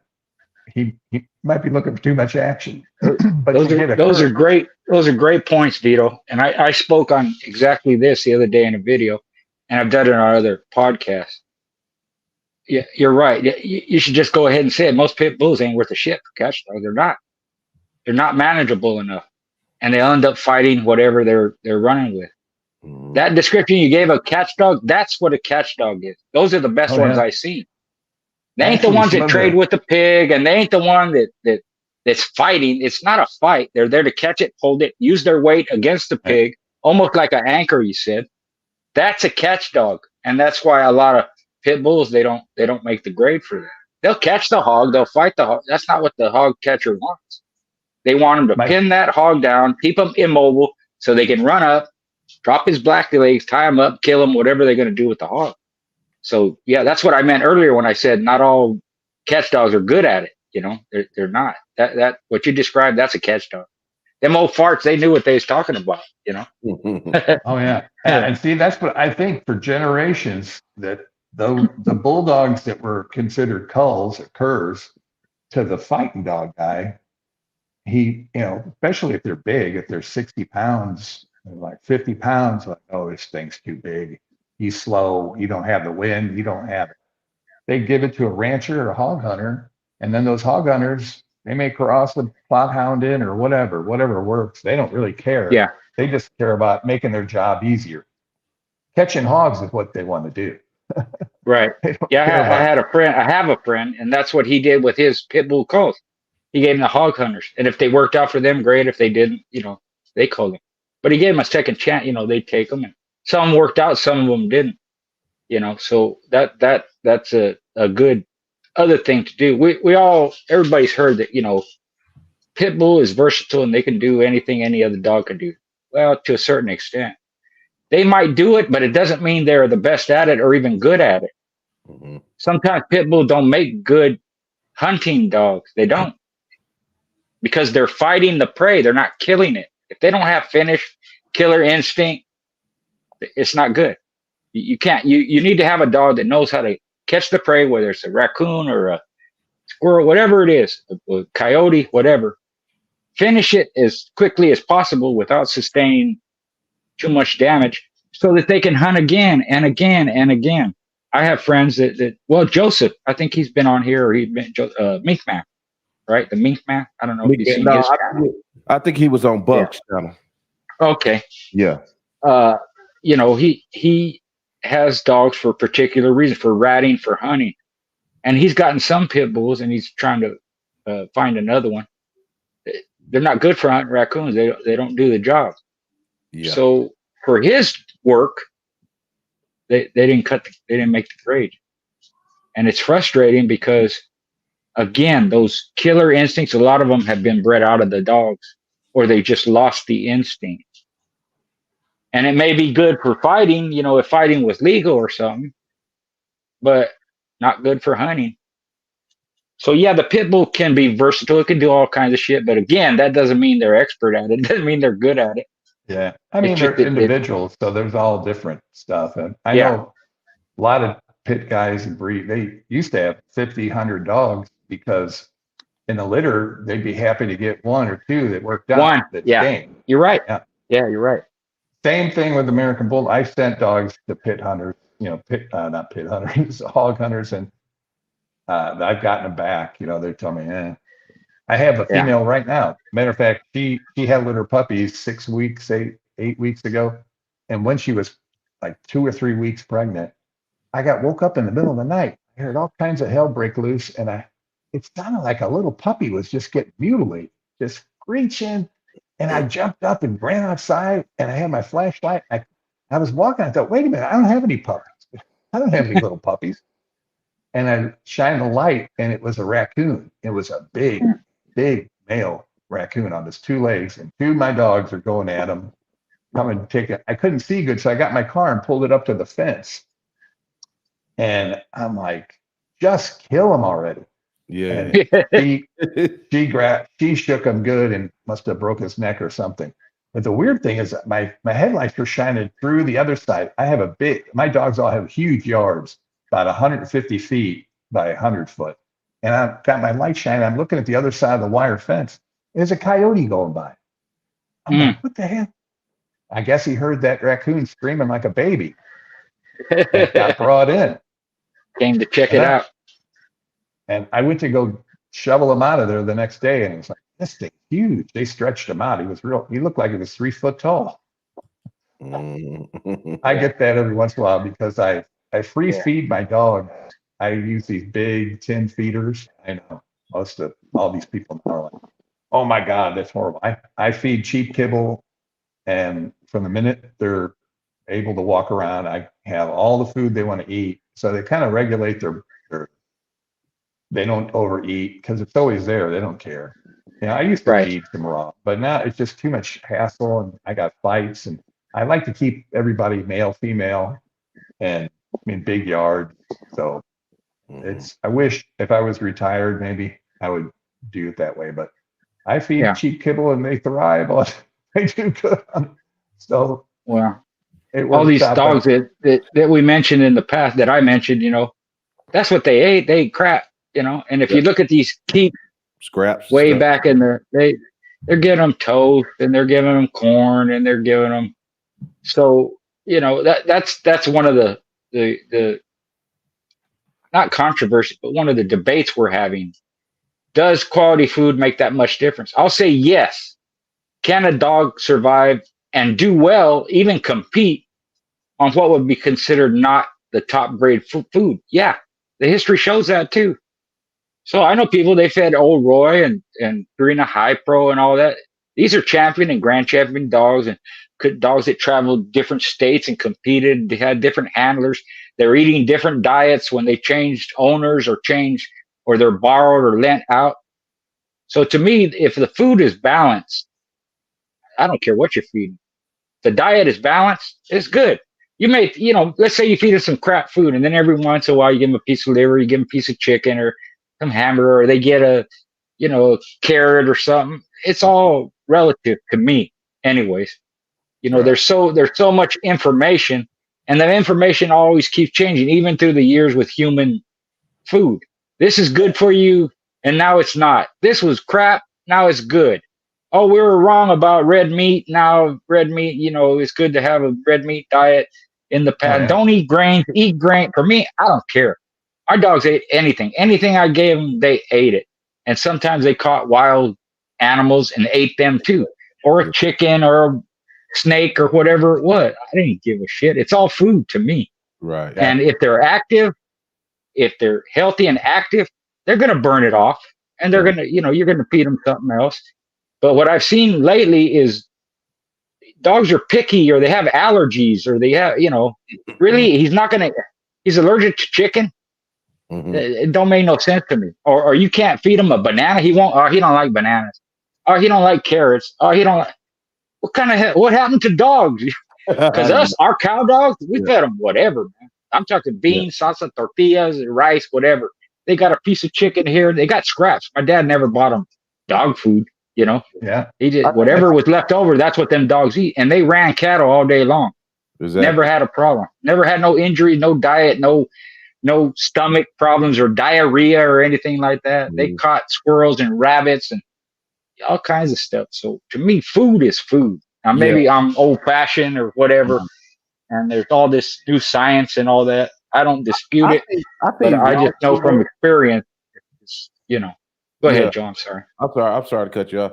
I said I feed raw, but I do got enough experience in my 46 years to know that, a lot of time we forget about the genetics of the dogs, giving us long life. You might have a dog you feed kibble, he live long as dog that's on that raw. You know what I mean? And and you just feed them the best you can. Just like with athletes. You might have somebody who's been drinking the alkaline water, being an athlete all his life. This motherfucker fall out from a heart attack. Yeah. It's like, I read this old, he was old game file guy, right? Mm-hmm. And he talked about diet, and he had a particular diet, just like I didn't feed my dogs crap. They got good, solid kibble. They got meat, all this stuff. It was good, right? Mm-hmm. And he was talking about Olympians, right? And he said, well, in the Olympics, I forget when this was, in the 60s or 70s, right? He said the Swiss trained on fish and the Ethiopians trained on beer. the Filipinos ate lizards, and the Americans from the Midwest, they ate potatoes and beef, and the ones in the South ate crawdads and all, Yeah. So a diet, like I said, if you're getting the nutrients, a diet is a diet. What does it matter? Mm-hmm. We feed certain things in the United States. Well, what do they feed their pit bulls in the Philippines or in Guam or in China or in Russia? Maybe the Polish feed their pit bulls onions and sausage. I don't know. Mm-hmm. But if they're healthy and like that, it's good food. What is the gripe about kibble? Is it you got all this grains free shit. It's a lot. It's all baked. Yeah, right. Most of it's made out of cereal. Like cereal companies, they have to run the Twix or whatever the stuff through there until they get it just right. They give you all that away. Sell to the dog food guys. Yeah. In my opinion, the problems where you see that they're having, like they'll say salmonella or E. coli or something, or they have some problem. It's the way they process the kibble. And I did some research because the kibble I used was cooked to 400 degrees. And people go, well, that kills all the nutrients. No, it don't. And all those additives, all the vitamins, minerals, and all that, they add that after the kibble is processed. So it's not cooked. The additives and extra nutrients aren't added to the cooking process. It's afterwards. That's when they add it. Mm-hmm. But I did some research, and I'm finding out that these companies, they're only cooking the kibble to 80 to 120 degrees. That's not hot enough. That's why they're getting salmonella and E. coli in the food. It has to be cooked to at least 140 degrees. Mm-hmm. So just like meat, you know, you can cook beef to 140. Chicken, I would cook it, and pork, I would cook it to 160. Like that. It has to be cooked to a certain temperature, or you're going to have that blood poisoning or E. coli or salmonella or something like that. Right. And it could be, you know, the process, when they're processing the food, it's not clean. You know, there could be rats around, or they could dirty floor or whatever. And now you have all these dogs getting sick. And it could be the degradation of the dogs themselves. Their immune system is low because they don't do shit with them. They're just cocked potatoes, you know? That's what I think. That's what, you know, years ago, I watched an interview with Jack LaLanne. Remember that guy, Jack LaLanne? Yeah. Oh, yeah. And they asked him, they said, what is more important, diet or exercise? And he goes, I hate to say it because diet is important and, you know, good food's important.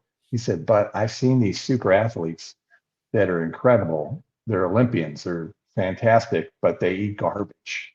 He said, so if you're garbage. Yeah. So if you're like an NFL football player, they used to smoke and drink and do all kinds of crazy stuff. But I think that's true with dogs. Like I have, every one of my dogs has a huge yard. I mean, it's bigger than most people's whole lot their house is built on. And then I have usually two big horse troughs that I fill with my well water. And then I got a 50-pound dog feeder in there. And there's two dogs, usually a male and a female. I rarely sometimes have a female that just won't tolerate the male, but usually there's two of them in there. So they run and play, and they exercise themselves doing all kinds of crap. You know, fighting raccoons or whatever they're doing. Yeah. I agree, Vito. Part of it. Like if you're a super athlete, if you're burning calories, sometimes, you know, you could probably get away with not eating the best. I mean, some of the shit people eat nowadays that we are fed, this processed foods and stuff, that's not going to be good for anybody. But you know, back in the old days, if you're eating beans or you're eating pasta or you're eating whatever your mom made, potato salads or whatever. Yeah. As long as, you know, I mentioned that too. As long as you're active, that's what makes a difference. My dad ate all kind of whatever, man. They, you know, because they were poor, right? And look at George Foreman or Joe Frazier. They come from sharecroppers. They hardly didn't get no meat. Big burly guys hit hard as a freaking donkey kicks, and they had corn. Hopefully, they had some bread. Maybe they drank milk. Hopefully, scraps. Sometimes they didn't eat. Jack Dempsey, sometimes he would go 3 days without eating. They call him Jack the Giant Killer, the Manasseh Mauler. He was vicious. Yeah. So people were sturdy and had toughness and durability and all that, but they didn't always have the best diet, but they were active. Yeah. And you know, as long as you eating, you're going to get some nutritional benefit from it. And if you get lucky, you get meat, maybe chicken once a day. You know, my grandfather you make a beef stew, right? And then you eat all the food or whatever. And then he'd take the bones and save the bones. Mm-hmm. And then he'd boil the bones and make soup out of that afterwards, you know? I mean, until they were no nutritional value at all, he wouldn't throw nothing out, you know? It just, because it was all food, you know? Yeah. And you see these guys in prison, they're eating shit in prison. And they come out and they're buff and they could bench 400 pounds and all that, you know, like they don't have the best diet. I don't care how much money they put on your books. The food there is crap. I've been in jail and food ain't no good, you know, but they're active. So they build muscle and they can run and all that stuff. So I don't know. That's always been a controversy, and I'm not knocking good food, nutrition, supplements. I use them and I've seen the difference in feeding cheap food just on its own and feeding good food just on its own. But if you're feeding the cheap food, and you add supplements to it, you'll be okay. Believe me, it's just a filler, basically. That's what that is. It's just even with the raw, with the raw, I put some supplements in, and then the raw for me, it just, hey, look, man, I'm a little lazy. It makes cleanup so much easier, man. It'd be less poop, and I'll say this too, Joe. You got family, man. You got to work. Yeah, you can't be spending an hour a day, prepping your dog's food, man. That's just common sense. You know what I mean? I got to go to work, man. For real. It's like I hear these guys, I don't know if it's true or not, but they'll say, I hand walk, my dog 15, 20 miles a day. Really? In keep, 15 miles, 20 miles. Shut up, man. There's nobody do that. One guy put, I swam my dog and I'm in the pool with him for 8 hours a day. Really? 8 hours you're swimming your dog? So you don't go to work, you don't sleep, you don't shower, you don't eat, you don't spend no time with your kids or your wife. Mm-hmm. That's all you're doing. Because if you're 8 hours working and 8 hours with the dog, that's 16 hours. What are you doing with the rest of your time? You got to sleep sometime. Mm-hmm. You got to whatever. So I think they embellish a lot of that. They do. Because even if your pace is 5 miles an hour, right? 15 miles would be what? 5 hours? Right. I don't know, something like that. So you're out there walking 5 hours every day, 6 days a week, 4 days a week. Yeah. They may work up to 15 miles or 25 miles maybe and do that for a few days during keep. But you ain't walking no 15 miles for 8 weeks, man. I guarantee you. Especially when you got several dogs. That's why I messaged you the other day, man, where I found a treadmill at. Right. Why you think those apparatus were invented? You know? Because for one, I mean, some of these handlers saying that, you look at, man, you can't walk no 5 miles, much less 15. Mm-hmm. You're 6 foot tall and you're 450 pounds. Come on, dude. 5'8" and 300 pounds. You ain't walking no 5 miles. Quit lying, Yeah, sure is. Yeah. I hold on. That binder, hold on.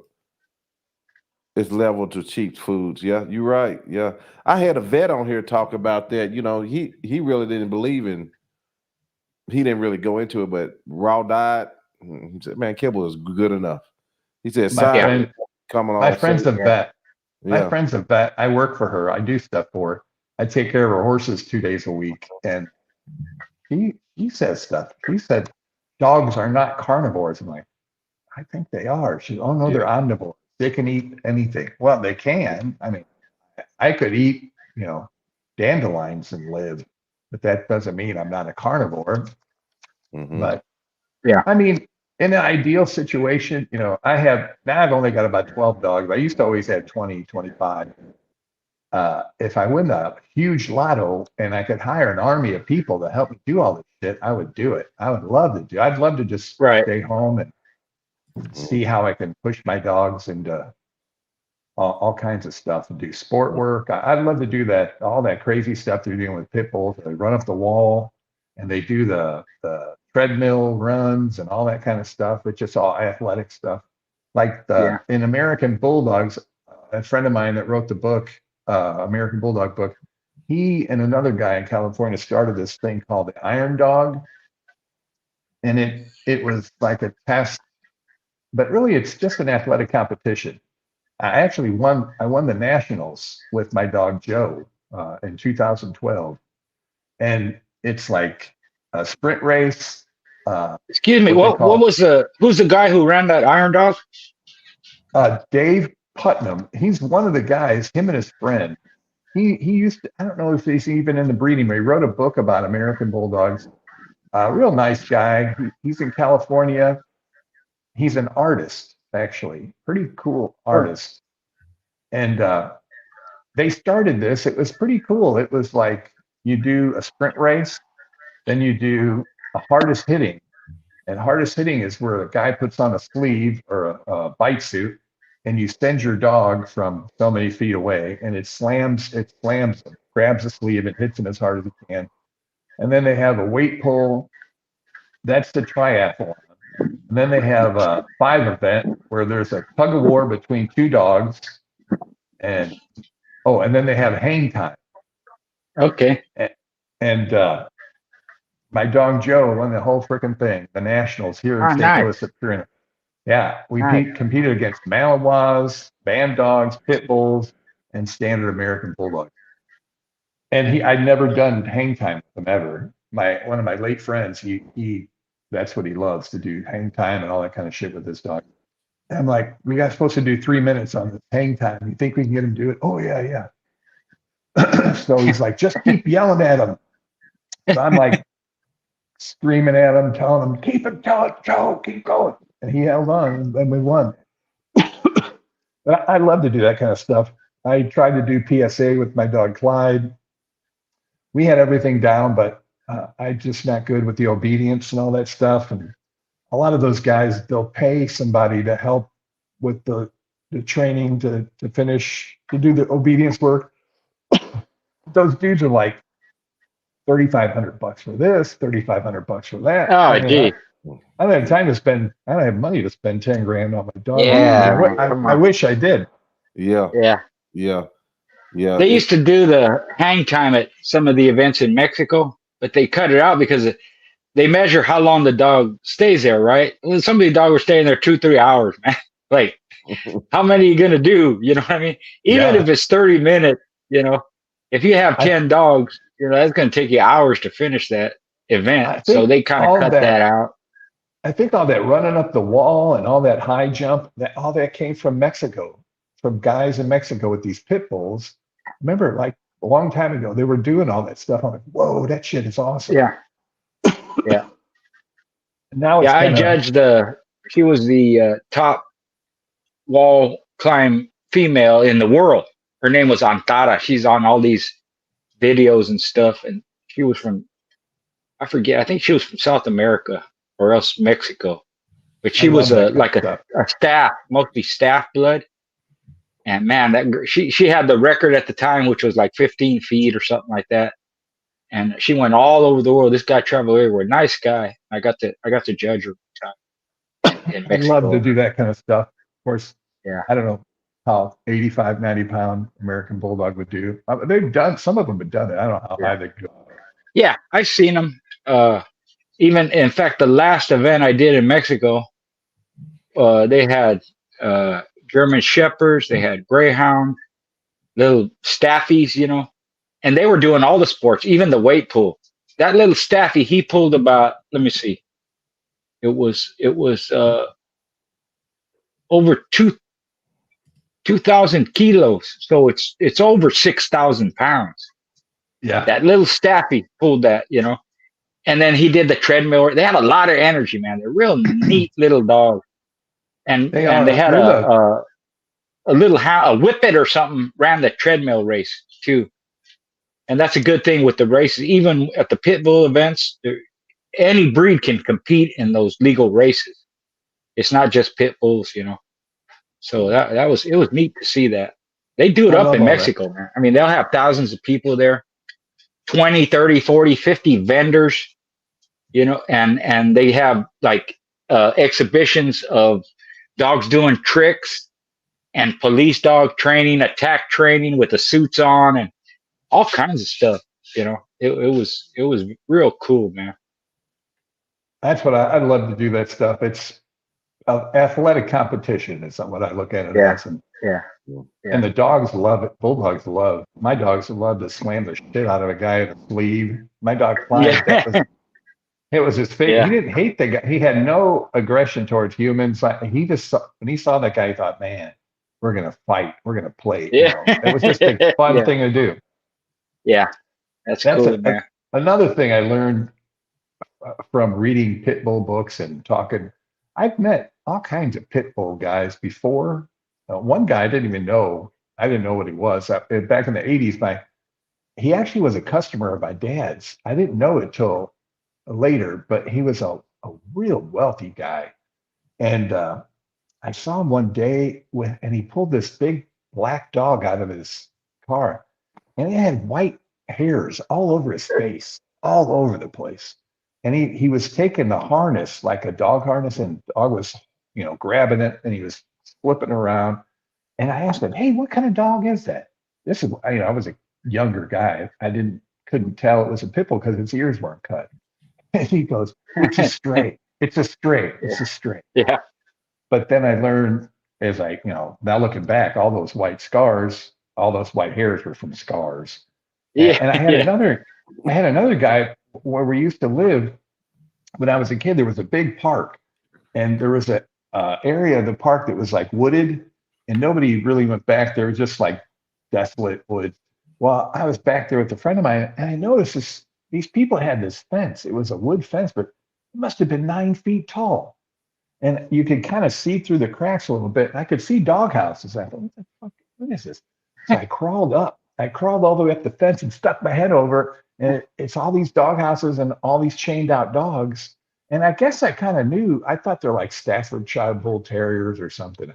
And so this dude, he was like an old farmer that used to own, his family used to own all that property where they built homes. And he goes, what the hell are you looking at? Oh, and I was going, shit. And I jumped down. He goes, no, come back. So I'm like, oh, I don't know why. I turned around and went back. And he's like, opens the gate and lets me in. And I started asking, what kind of dogs are those? He goes, they're strays. They're strays. Yeah. That would have been like 1975, 4. And a lot of people didn't know a whole lot about pit bulls. No, they didn't. They didn't. I got a little dog. He was a 34-pound dog named Ronnie from Ronald Boyle's. I named him Ronnie after Ronald Boyle. He was a gift. Neat little dog, carrier looking. He's mostly Boleo bred. And I'm walking down the street, and this guy comes around the corner, and he has a dog with him. And that little Ronnie dog, he was just a primal dog, wild type of dog. And he saw the dog, and he just nutted up, started screaming. And the guy's looking like that, and his dog's barking, And so I picked him up, and whenever that happens, when I'm out in public, I just take off, pick my dog up, and just leave. So I pick him up to leave, and the guy goes, "Hey, what's wrong with your dog? Is he scared?" I said, "Yeah, he's scared. He's scared of your dog. That's why he's got nervous. I mean, he was screaming, he's fighting me, trying to get loose, And he goes, "What kind of dog is that?" I said, "He's a mutt, just a mutt." He goes, "Yeah." He goes, mine's a pit bull." He goes, "I know your dog's not a pit bull because you got a thin head. He's got a skinny head and all that. It might have had some pit bull in him, but he had long hair and a fat tail." He goes, "Yeah, I got a pit bull, I said, "Yeah, I heard about them dogs, but no, my dog, he ain't no pit bull. And he's scared of your dog. That's why I'm leaving." If I'd have let him go, he'd have cut loose on that dog. But yeah, they didn't know. They didn't even now, some people, they think pit bull has a big old head and a big old body and a round chest and like that. But back then, even less. They weren't well known to the general public. I have a friend. I'm still friends with him, but almost 30 years ago, he had pit bulls. He didn't sell pits. He had just mainly a yard full of Red Boy Jocko dogs. He probably had 15, 20 dogs. He eventually got rid of them because his wife said, "You're going to stop this or we're going to get divorced." But anyway, when I told you I had those little, I called them Alu bulls.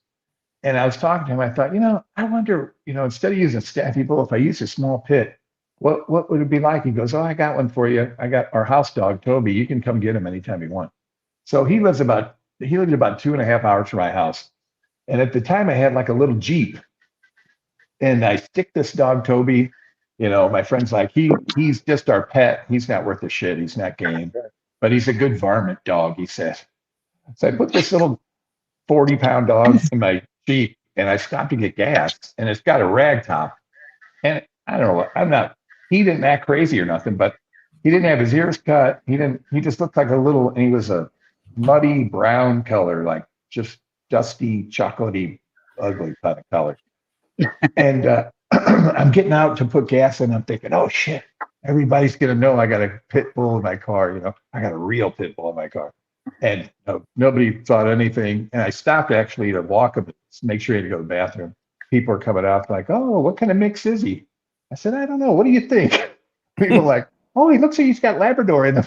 I put him back in the car. I bring him home, and of course I'm freaked out because I'm like, this dog's been rolled, and this dog is, because my friend said he's not game. He didn't make the cut. He's just our pet. We love him.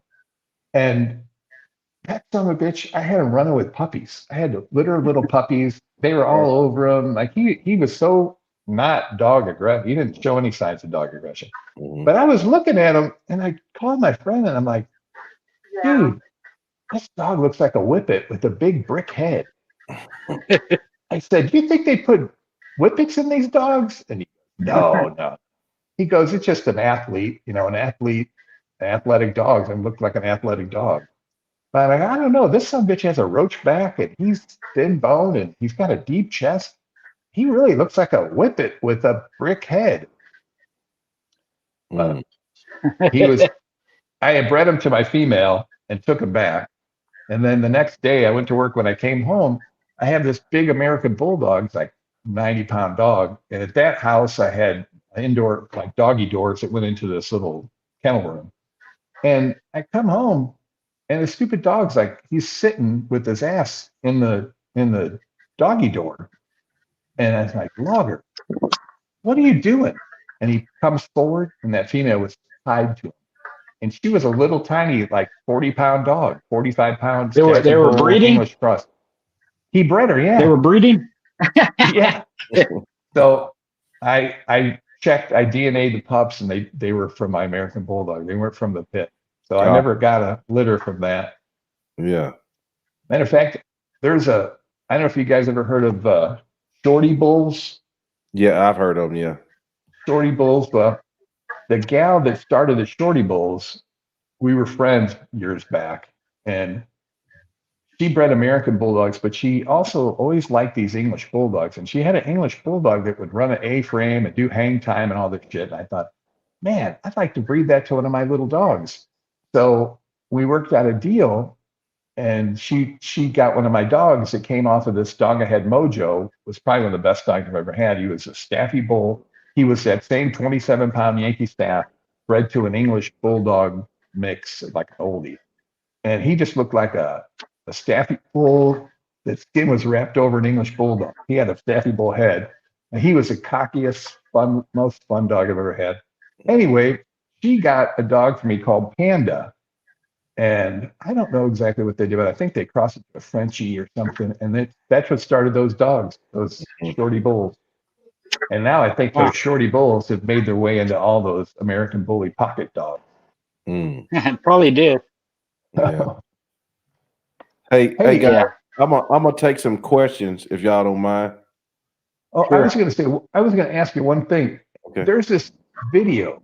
I love watching this freaking video, and it's at first I thought, I'm gonna hate this shit. It's gonna be some crazy liberal whacked out woman, but it's called Why Dogs Fight: The History of Fighting Dogs by Heidi J. Nast. It is the fucking best. Like the first 30 minutes of it is awesome because she talks about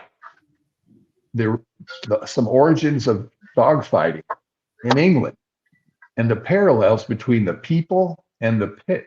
These were like these coal miners and chain makers, all this historic stuff. And basically she's not she's not somebody talking bad about pit bulls. She's basically like, it's her thrust or their little organization, whatever it is, it's about poverty. But it is the most interesting thing. I watch it like 3 or 4 times. It's called I haven't seen it. Why Dogs Fight. It is so freaking cool. Yeah. What's well, I'll get the name from you later. Yeah, it's on YouTube. Also on YouTube, Why Dogs Fight. Okay. Okay. I'll check it out. Yeah. Towards the end, it gets a little goofy. You can see it's all about poverty and all this stuff. But the beginning parts of it, she talks about all the parallels and the motivation that created what today's, game dog contests are all about. What all the rules, everything. And it's pretty bizarre, pretty awesome. I watch it every couple months. I just think it's interesting. Yeah, I'll check it out. See if hey, Schoolboy is Mike Tyson a cur. What Mike Tyson? The real one? Yeah, he means a real one. Oh, Mike Tyson, the fighter? Yeah.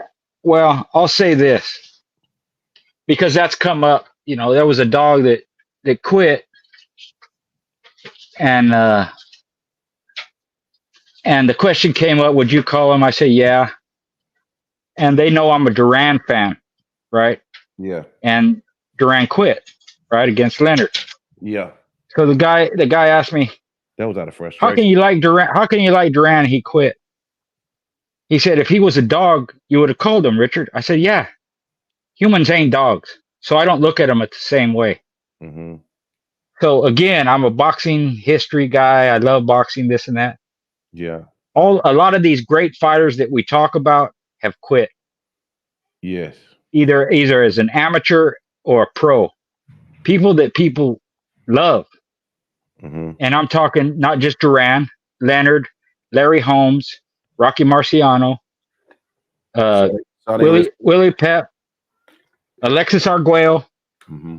I don't blame people when they quit, fighters, because it's usually for a reason, right? And it's not even close to when some dogs quit. Some dogs quit rank, I mean, real bad, you know, screaming, hollering like that. Mm-hmm. So if Mike Tyson quit, which, you know, it looked like he did a couple of times, right? Mm-hmm.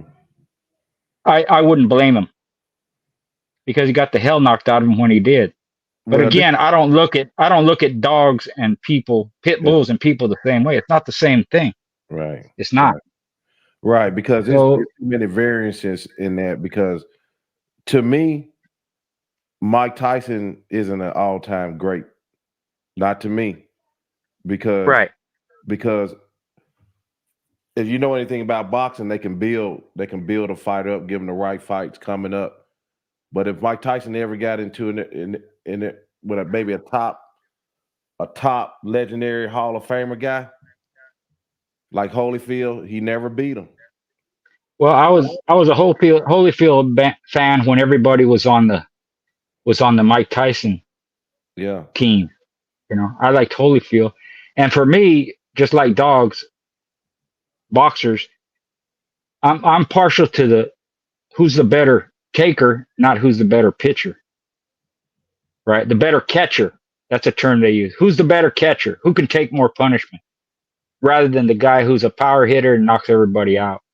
Right. And Holyfield showed that. Even though Holyfield got knocked out late by Riddick Bowe, they're older. And Tyson was older too. As far as skill set and durability and toughness, I liked Holyfield better. Mm-hmm. So you know, styles make fight, all this stuff. They have all these cliches for boxing. Mm-hmm. I look at the overall record of people. And I didn't think, even when he was younger, that Tyson was unbeatable for two reasons. Mitch Green and James Tillis, or I forget who it was, he didn't knock them guys out. They weren't top tier guys. They went 10 rounds with them. Mm-hmm. And they made the fights competitive. Mm-hmm. So in my mind, I'm figuring somebody who's not intimidated by Mike Tyson mm-hmm. and has skills, yeah, they can beat him because he's small. He's not a big heavyweight. He's a hell of a puncher. He had a lot of skill. He was quick. Mm-hmm. He was tough. He took good punches, but punches like Muhammad Ali, no. Punches like Larry Holmes, no. And that's why I admire those type of fighters. I know. And even the lower tier guys, I see Minkfit said Mike Tyson in his prime will walk through everyone, basically. See, but I don't believe that because, you know, them guys in the late 80s, like, I don't think Mike Tyson could have beat Ron Lyles. No. You know, I don't think he could. And the difference is, or even a prime Foreman. Because of why? Because they could take more punishment than him. And they were bigger. And they hit hard. Yeah. Right? Yeah. They were very big. Look at Ron Lyle and George Foreman. Mm-hmm. Tyson ain't never been in a fight like that, where it's knocked down, drag out. You're getting knocked down 2-3 times each. Ken Norton. He couldn't beat Ken Norton. Yeah. I'm just saying. Yeah, I don't think he could beat those guys in that era. You know what I mean? And what happens a lot of times, if you follow boxing, a lot of times you'll see these old fighters and they fight past their prime. Mm-hmm. And they're fighting these young guys who either at the time or later on become world champion. And these old 39, 40, 41-year-old guys, they're giving them a hell of a fight. Well, what would they have done with those guys when they were young? That's right. If they can hold tough, even okay, Larry Holmes got knocked out by Tyson, right? He was off for several years, and he came back. Tyson caught him good. Okay, power. Right up the couch. But then Larry Holmes went on to fight Holyfield. He went 12 rounds with Holyfield, Mm-hmm. and then Holyfield turned around and knocked Mike Tyson out twice, or stopped him twice. And not only that, so did several other guys, and even not a top tier guy, Danny Williams or whatever, knocked him out too. Yeah. Stopped him or whatever.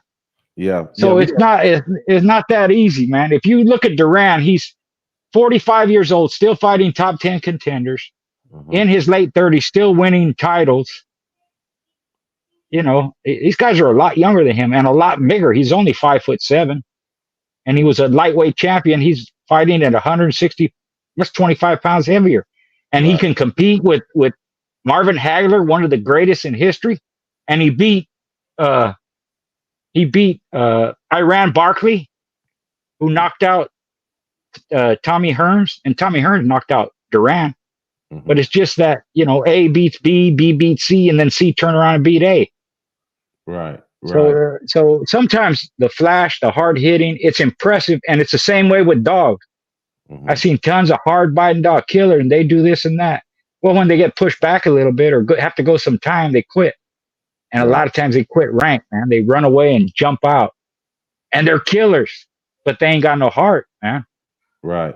That's funny. We talking about this, Schoolboy, because one of the shows I'm trying to work on is me, you, and 7-8 talking about boxing and dogs. There you go. Yeah. So if you hear from before I do, tell them what we got, what I'm up to. Let's do it. Yeah. Let's do it, man. It'd be good. Yeah. So, I tend to look at not just boxers, but fighters and dogs, not just pit bull dogs fighting, but all breeds of dogs in the same way. I have to have an overall opinion of them. What do they do? How good are they at it? How effective are they? How much heart do they have? You know, a hound dog got to have a lot of heart for run 25 miles a day or shit, 15 miles, whatever they're running. I don't think a pit bull, just in regular condition, they couldn't run no 25 miles. Some could, but that's not their game. You know, that's a hound dog game. Yeah. Just like a hound dog ain't going to fight like a pit bull. So there's a lot of factors involved. And, you know, I love pit bull. That's my breed. But I have to be honest. And some pit bulls, they can do a lot of different things and they're good at it. But something they don't like. I've seen pit bulls, game pit bulls, and they won't hit a coyote. It's foreign to them, you know. Because a lot of times the way the coyote behaves, they're coy or they lay down, they're scared. And then the pit bull won't fight it because the coyote not fighting. They just back off. I had one dog do that himself. He was a fighting dog. I had already rolled him. And he got loose from me, and my neighbor was walking two female little stinky dogs, and he ran after him, man, and I was right behind him. I wouldn't have caught him. He ran up to him, and they acted coy and got down on their haunches, and he just stopped. He wouldn't hit him. And this dog will hit anything. Yeah. so sometimes it's the behavior, you know. Just like my dogs would fight. I had to artificially inseminate them. Well, I had cur dogs come in and breed to my bitches that would fight. Why? Because the way this cur dog acted. He was coy. He'd sweet talk him or whatever he did. I don't know, but he's breeding my pit bull female who wouldn't breed to one of my dogs. You know, they fight. But this cur-ass dog off the street bred to her, you know? Right. There's a lot of factors involved, man. Joe, will you ask Schoolboy about the Whopper line and the weight pool sport? Thanks. I know very little about it. I had a buddy who was, we used to do pit bull shows, and he was involved in that competition. A lot of them, I think they have pit bull in them, and they have other breeds. They're big. I can they're perfect for weight pool. Go ahead, Vito. They came from a guy in Oklahoma called Eddie Eddington, and he was like the godfather of weight pull, and he had pit bulls for the lower classes. And there's another guy in Oklahoma called John Blackwell.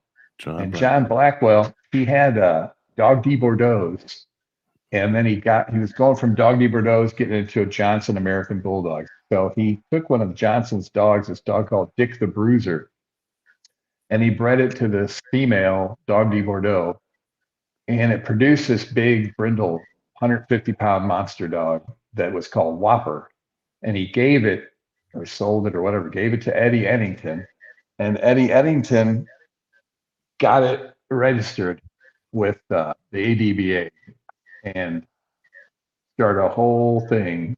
And he kept crossing it back to the pit bulls that he had, and he would just dominate. He did it because he wanted to compete in the higher weight classes. And so all these Whopper pits, there's other people that did Doggy Bordeaux to pit bull, and I think Dagger and Camelot and all that stuff. And they weight pull that stuff. That dog, there was a dog called Chevy Red. He's just a monster dog. He looked kind of like a crazy thick pit bull, exaggerated pit bull. But they were great weight pull dogs.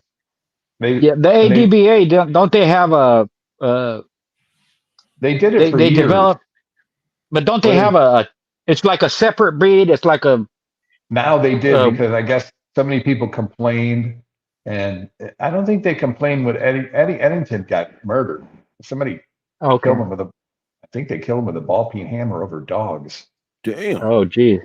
Yeah. So he was a godfather of the weight pull, and people took those Whopper dogs. I don't think anybody complained until all of a sudden these XL pit bulls were getting crossed with that, and then trying to get ADBA registration, like the famous dog, what was that dog? The Hulk. What was that big 100? Yeah, Hulk. Yeah. And that's when too many people complained. They said, screw this. So now they have a new classification for those dogs, and they call them the American Pit Bulldog. What the American Bulldog used to be called. They call them American Pit Bulldog. And I think they're making some pretty nice dogs out of all that stuff. Not pit bulls, but they're big pit bull looking type dogs. I have a friend up in Alaska that has stuff down from a lot of that stuff. It's got some game dogs in it here and there, but mainly it's just all these big stuff. And it produces like 90 to 120 pound dogs that can actually work and stuff. Yeah, my friend has a picture of his. It resembles a pit bull. It was a champion weight pulling dog in that class, that new breed that the ADBA put up. And he was like 110 or 115 pounds. He's a big dog. The first time I saw them, I was at a show in Oklahoma, American Bulldog show, and they had a guy that came up to do a demonstration for weight pull. They pulled all these, like, they had train tracks and all this stuff. And he pulled out this big, beautiful dog, big brindle dog with his ears cut. And he was like a 120 pound dog. The guy told me that. I thought it was a Presa Canario. I didn't see one up until then. And I came up to the guy and I'm like, hey, is that a Presa Canario? And he looked at me like, you asshole, get away. And he goes, no, it's a pit bull. And I just started laughing. I said, a pit bull? What line of pit bull is that from? And he just said something and walked away. He was pissed. Do American Bulldogs, do they come in different colors? The ones back in the day that I was familiar with, most of them were white, spotted, patches like that. Do they come in all different colors? They do now, thanks to me. Right. Yeah. The standard side had always come. It always had dogs that were heavy buckskin or red or heavy brindle. And then the guy that bred to the Boudreaux dog, he produced a lot of black dogs. But there was black. The black in my dogs comes from a tattoo artist guy from the East Coast that had bought an American Bulldog as a kid in high school, and he started going to this training facility. And he graduated from high school, and he was training his dog there. And some guy came in with this dog that was, I think it was like a Schutzen trained dog. It was a black and white dog. He said it looked like a real thick standard dog. But anyway, the guy showed up to the owner. He was friends with the owner and said, "Hey, take my dog. I got to get out of town or I'm going to go on a long government vacation." So he gave the guy the dog and left. So the guy had the dog for a while. And so anyway, this kid, he was a kid at the time, he got the dog and took it to college with him. And he said it was the coolest freaking dog. He'd go to all the parties with us. He could do anything. He's an awesome dog. And so he bred his American Bulldog to it. And I don't know how he got it registered, but he got it registered. And I said, "Well, what the hell was it?" He goes, "I have no idea. It just looked like a big black and white standard American Bulldog."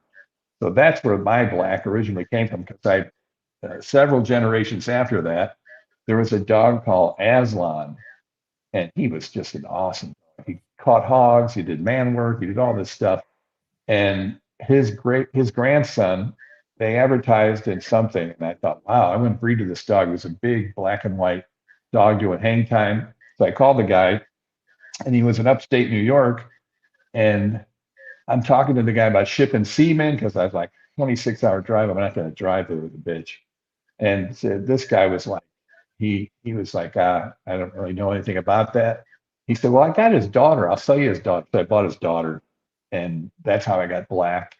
And then there's a third guy. There was this guy called James Ellerby, who got dogs from John D. Johnson, and he's in Philadelphia. And he was at a dog fight or something like that. I don't know the whole story. And this dog lost, and they were going to put her down, I guess. And he said, no, I'll take her. She was all black. And they told him she was a Labrador Pit Bull mix. But now people think that it was probably a Neo-Pit. That she just was a tall, kind of rangy black dog. She didn't look like anything to me. But he crossed that into his dog, says he wanted to create a black bulldog. John D. Johnson got the dog registered for him. It was a female called Champagne. But James Ellerby, real nice guy. He eventually died, and it didn't really go anywhere. But those dogs are floating around too. So, and do you know if she threw any Labrador-looking dogs?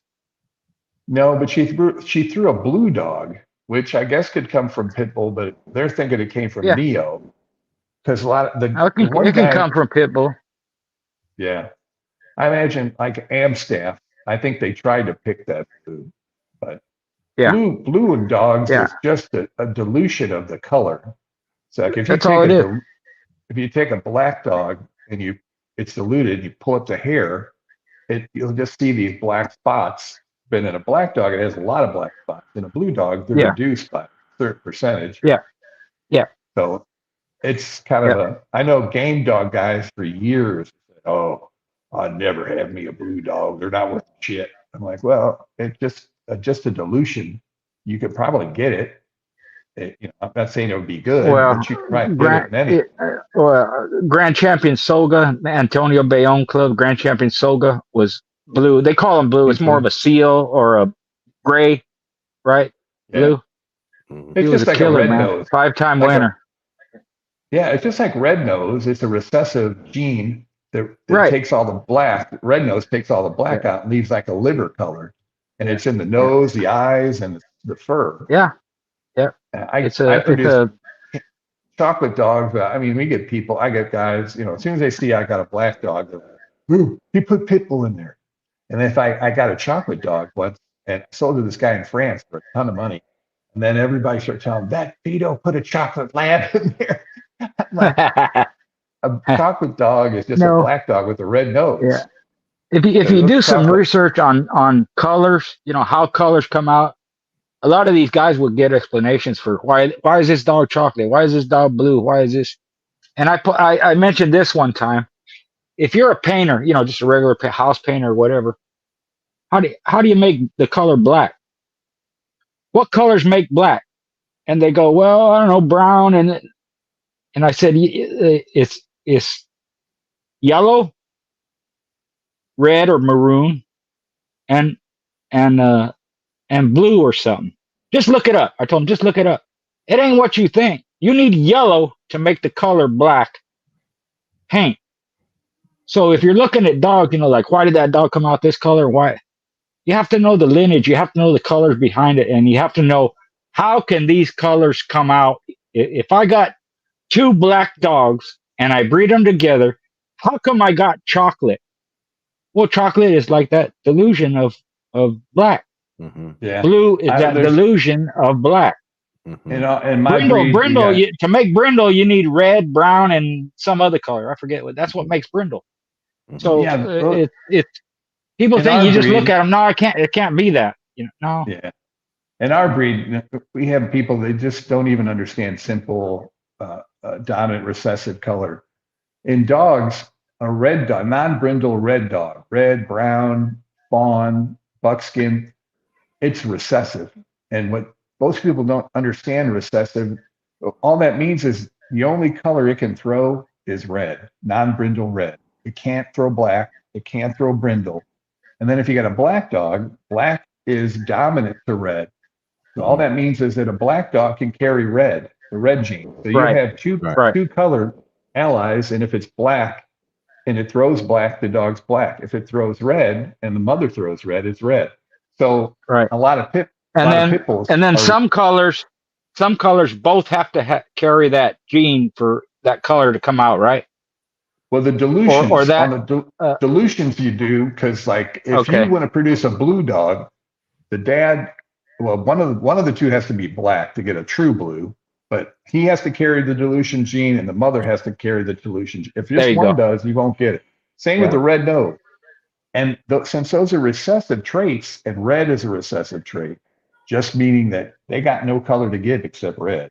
That doesn't mean they won't produce it. If you breed them to a brindle dog, all bets are off, because brindle dogs, they carry red, they'll carry black. If it's in the background, they'll carry all those colors. That's why I want to ask you: is brindle? They call it dominant. Yeah, is brindle considered a dominant color or a dominant pattern? It's dominant. It's dominant, and most people understand. They think dominant means it's tougher or it's going to go to war and win. No, it just means it carries. It'll carry fawn, non-brindle red, fawn, brown, whatever. It'll carry if there's black in the background, it can carry black. And there's also, I don't know exactly. I have a dog that's real famous called Gaucho, and he was the first black bully champion, but he looked black. You could never see any stripes on him. But he throws brindle. And I think it's because he's a black dog. Brindle is usually, sometimes it can be 2 colors. The stripes can be black and the background can be brown or something. So if the background's black and the stripes are black, you can't see it. So I think that's what it is. And then I have dogs now. I have a dog, my dog Divo. He's dominant black. So both his two little allies that are color are both black. So far, every time I breed them, every puppy in there is black. Both parents are black? It doesn't matter. I bred him to a brindle female. Everything's black. Oh, okay, gotcha. He's a dominant black. I had a bully son dog. I had a bully son dog that I called it Black Brindle, because if you just look at him, he looked black. In the light, you could see the brindle in him, real faint. But like also in the light, that black had a red tint to it. Yeah, that's like. So with brindle, I've seen almost every color of the spectrum. I've seen yellow brindle, red brindle, black brindle, brown brindle, brindle, red. It covers. It just depends on how it comes together. And sometimes it has the base color, a black stripe, and then a little cream thrown. Yeah, which I think is cool. But I don't have a lot of brindle in my dogs because as black started to take over. Before the red was starting to take over, because like I said, if you breed red to red, then you're just producing a whole litter of red. Matter of fact, that's funny. I used to listen to Fat Bill. Yeah, Fat Bill. He had a little YouTube thing, and there was a controversy about Eli. I think it was Eli, because he was black. But then I don't know if it was Eli. He was from Blind Billy. Is Eli from Blind Billy? Yeah, because there's not a lot of, or up close, there's the controversy. He's black. Why is he black? Because his ancestry. What color was his mother? Red. Then that's not his mother or that's not his father, because two non-brindle. If they're brindle, then all bets are off. Brindle can throw anything. Well, but if they're two non-brindle, well, he was black. His grandmother and then some of his ancestors on the bottom side were black. But if his mother's red, she don't matter what's behind her because she don't carry anything except red. She's a recessive. And his dad, Blind Billy, was red, right? I know he was a fawn or a buckskin, buckskin. But he didn't have any brindle. Yeah. No, well, I take that back. Maybe her name was Spook, so I'd have to look. She was either red or black. I'm not sure. So you're saying if she's black, black will throw black. But if she's red, if she's non-brindle red and Blind Billy's non-brindle red, those are two recessives. Forget it. Every puppy in the litter has to be red. Same with the red nose. Like if you breed a red nose dog to a red nose dog, the whole litter will be red nose. Yeah, well, you can't get a black nosed dog from two red nosed dogs. Mm-hmm. Right. Yeah. Matter of fact, there was a pretty well-known. This guy's dead now, but he was a well-known breeder of American Bulldogs, and that's what he did. He bred two red nosed dogs and got black nosed dogs. And I wasn't trying to be a dick, but actually, I wouldn't care to be a dick with him because he threatened to kill me once. But I said, there's no way. There's got to be something else because that's a hard, fast rule. They, like I said, brindle dogs will carry all the colors. Black, there can be black that doesn't carry brindle. It just carries a red. But there's also black that is actually brindle, but you don't see the brindle. All that orange, all that kind of funky brown or weird gold hairs that come in black dogs, that has something to do with the pigment of the black. It gets bleached out by the sun, kind of like horses. If you ever see black horses, a lot of times they're in the sun a lot. They're kind of brown looking. Mm-hmm. But then there's some black horses that they don't. It takes a lot for their fur to get tinged like that. Yeah. Yeah. And same with dogs. Well, I made a breeding champion ninja to Miss Rowdy, right? So Miss Rowdy was red. Her father was buckskin. Her mother was red. Ninja was black. His daddy was buckskin, but his mother was black. So he's black. So I bred those two together. I got all red puppies. No, I got red buckskin and only one black pup out of it. Yeah. And people were going, how can that happen? They should have all been black because black dominant, this and that. I said, don't work that way. No. Yeah, just the way things match up. Yeah. I had and then my friend bred him to a red nose female, and all the pups were black. Yeah. He didn't get no, and she was inbred red nose, but he didn't get any red dog. He got all black. Yeah. I took a blue female to a chestnut brindle and had every color. 3 blacks, brindles, blues. One thing, let me ask y'all about this.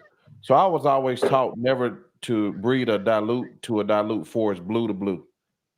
Because there's in some breeds it's real sensitive, like Dobermans are real sensitive to that. Blue pit bulls aren't too bad, but if you keep doing that, what happens, it keeps reducing the pigment in the hair follicle, and if you reduce too much pigment in the hair follicle, it breaks, and you get bald patches on your dog.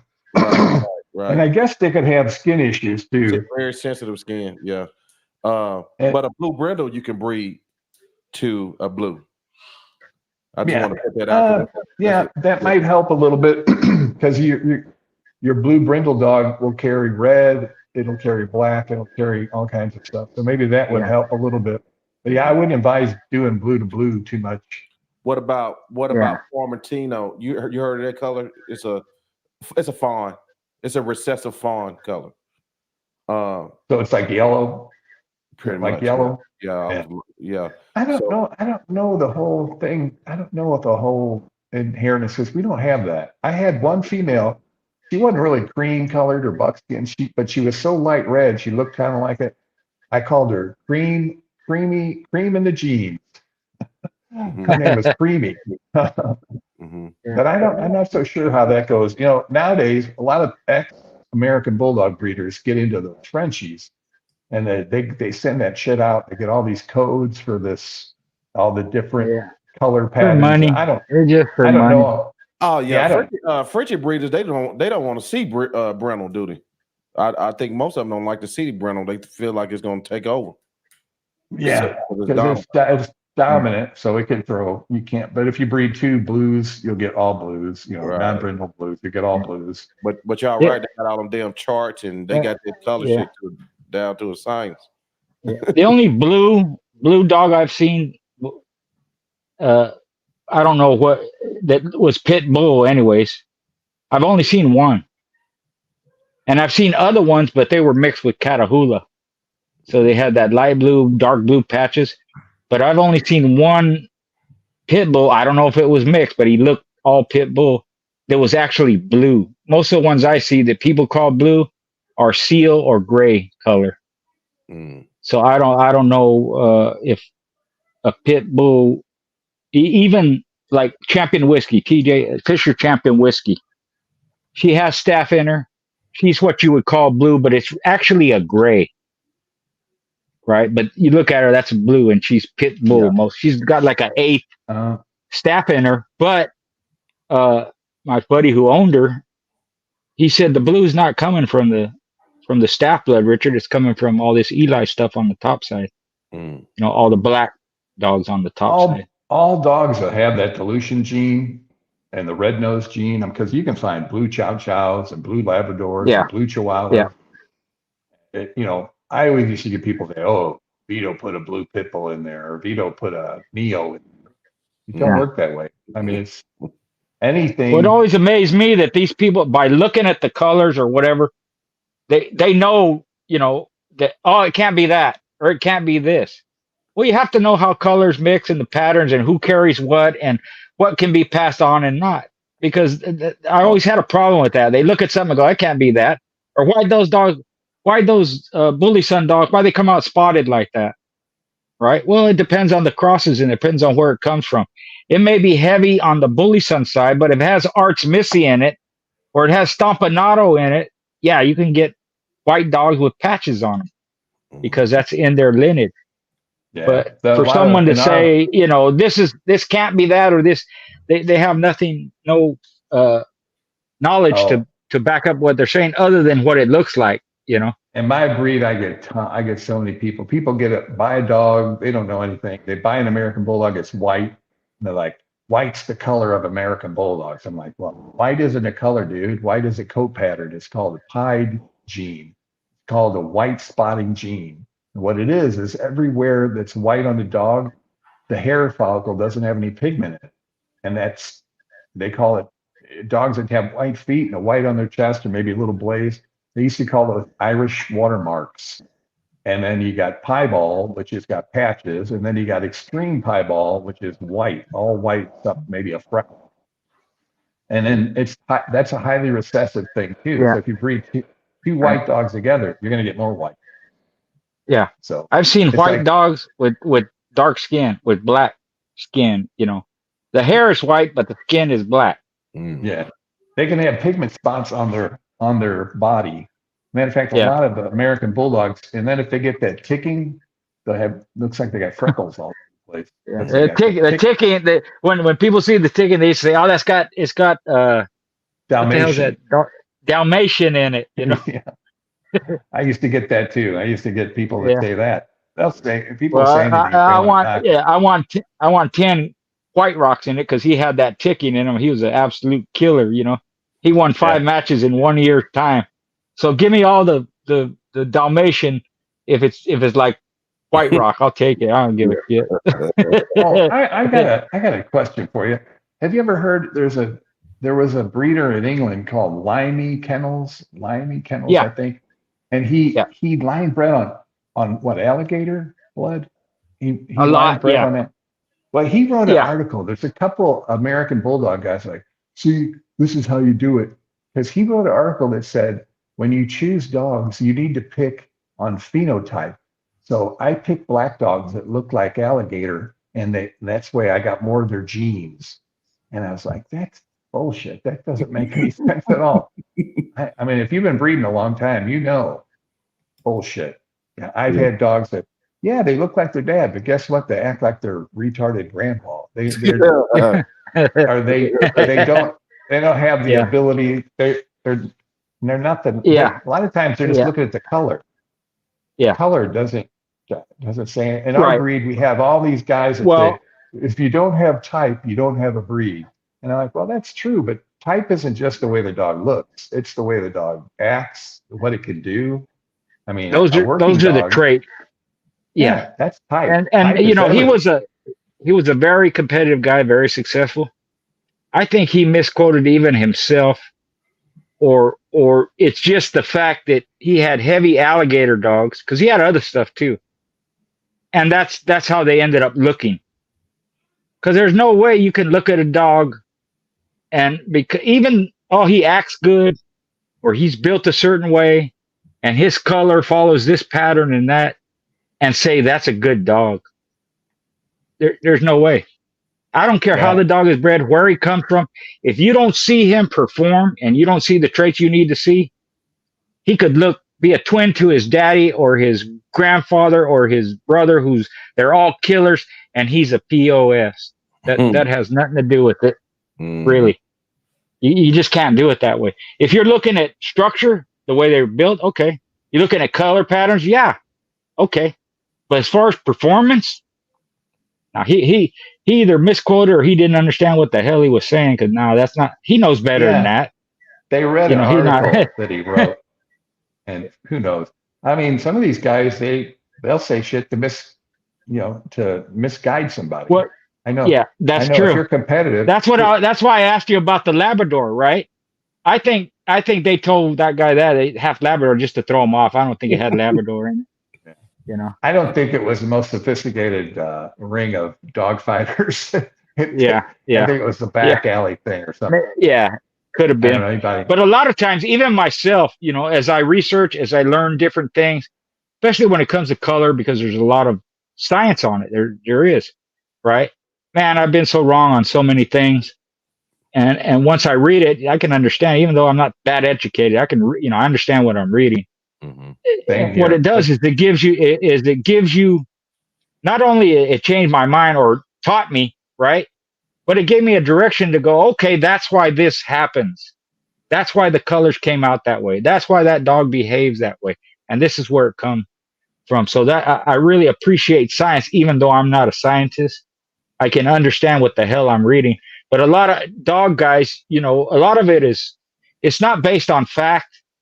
It's not even based on repetitions that they see over and over again. Something might happen one or two times and they go, well, that's because of this, or this is why it happened. Not necessarily. That's not why. Mm-hmm. I've always I seem to learn more, or I don't know. I just seem to like the philosophy of old pit breeders.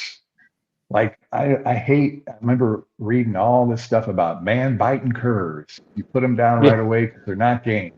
But in my dogs, if I have a dog that's suspicious or naturally aggressive towards people, he's gone. I don't want to breed that shit. Because my worst nightmare is somebody gets my dog. I already have worries now because people are so goofy with stuff, but I would freak out if my dog hurt a kid or kill a kid or something like that. Yeah, that's a little bit of what I'm talking about. The old axiom was a hard biting dog. They bite hard because they quit. You know, there's no game hard biting dog. Well, that's bullshit. That's not true. Mm-hmm. Or they'd say a man biter can't be a game dog. That's bullshit too. I've had them and I've seen them. Or whatever I've had people tell me, I've never seen a game brittle dog. Really? Well, then you ain't seen too many dogs then. Yeah, I'll never own a brindle dog because none of them I've ever seen were game. He might have seen 2 or 3 or 4 or even 10. But you know how many brindle dogs that have proven to be game and hard biters and athletic? It doesn't work that way. It's almost like old wives' tales, that even some people say white dog, and maybe this is true or not. A white dog is a form of albinism, albino. I don't know if that's true.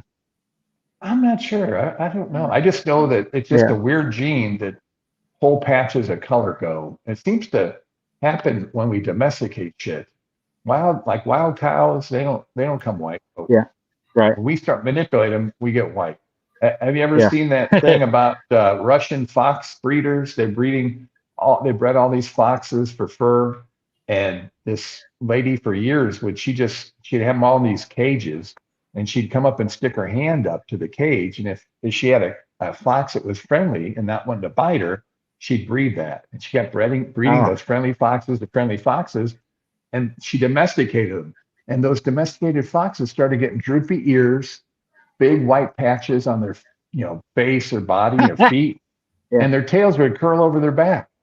And she produced a fox that, anything that wasn't friendly became a fur coat.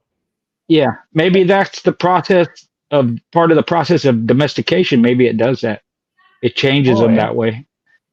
Yeah, and maybe it could change the color of their hair because they're not in the wild anymore, where the color benefits them either, being stealthy or being prey, and you hide. So maybe that's not necessary no more. It could be just the process of domestication. But because she's taking those ones that were wild and using the docile ones, maybe that's what changed them also. Now they lost those wild instincts, and part of that is their ears being, because the bat ears, some dogs having the bat ears, pointy ears, that helps with their perception of hearing. That helps with their alertness. That's why wolves and coyotes, they have bat ears like that. And even mine had that. They started getting those bat ears. People ask me, where did that come from? I don't know.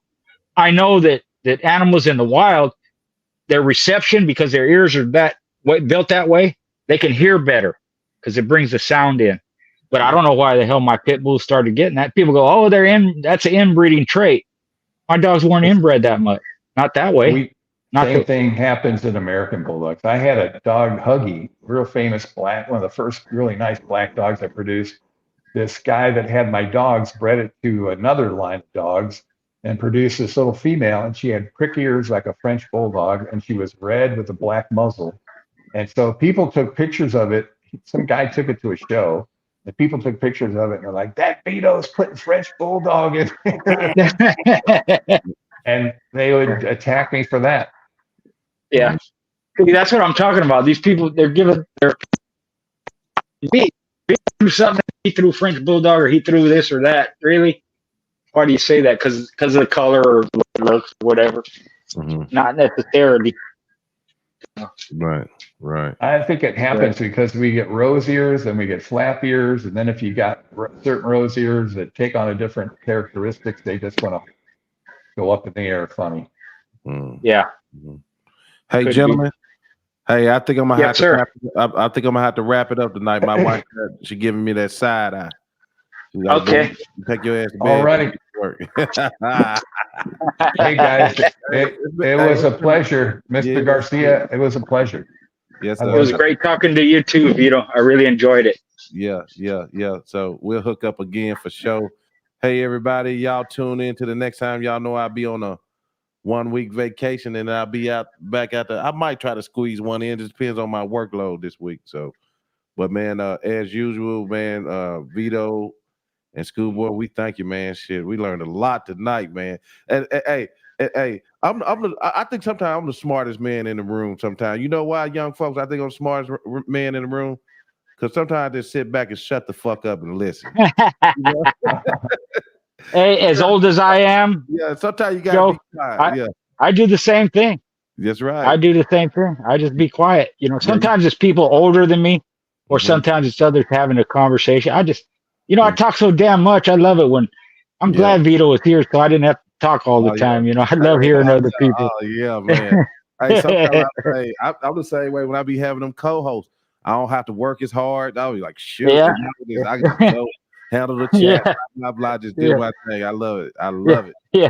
Okay. Yeah. Well, guys, anything else y'all want to say before we wrap it up? Thanks again. It was a pleasure. Yes, sir. As always. Same here. Thanks for having me on. Salute to Vito. Thanks for being on here, brother. I really enjoyed it. All right. Yes, Thank you. Me too. All right, guys. We see y'all. All right. Take it easy.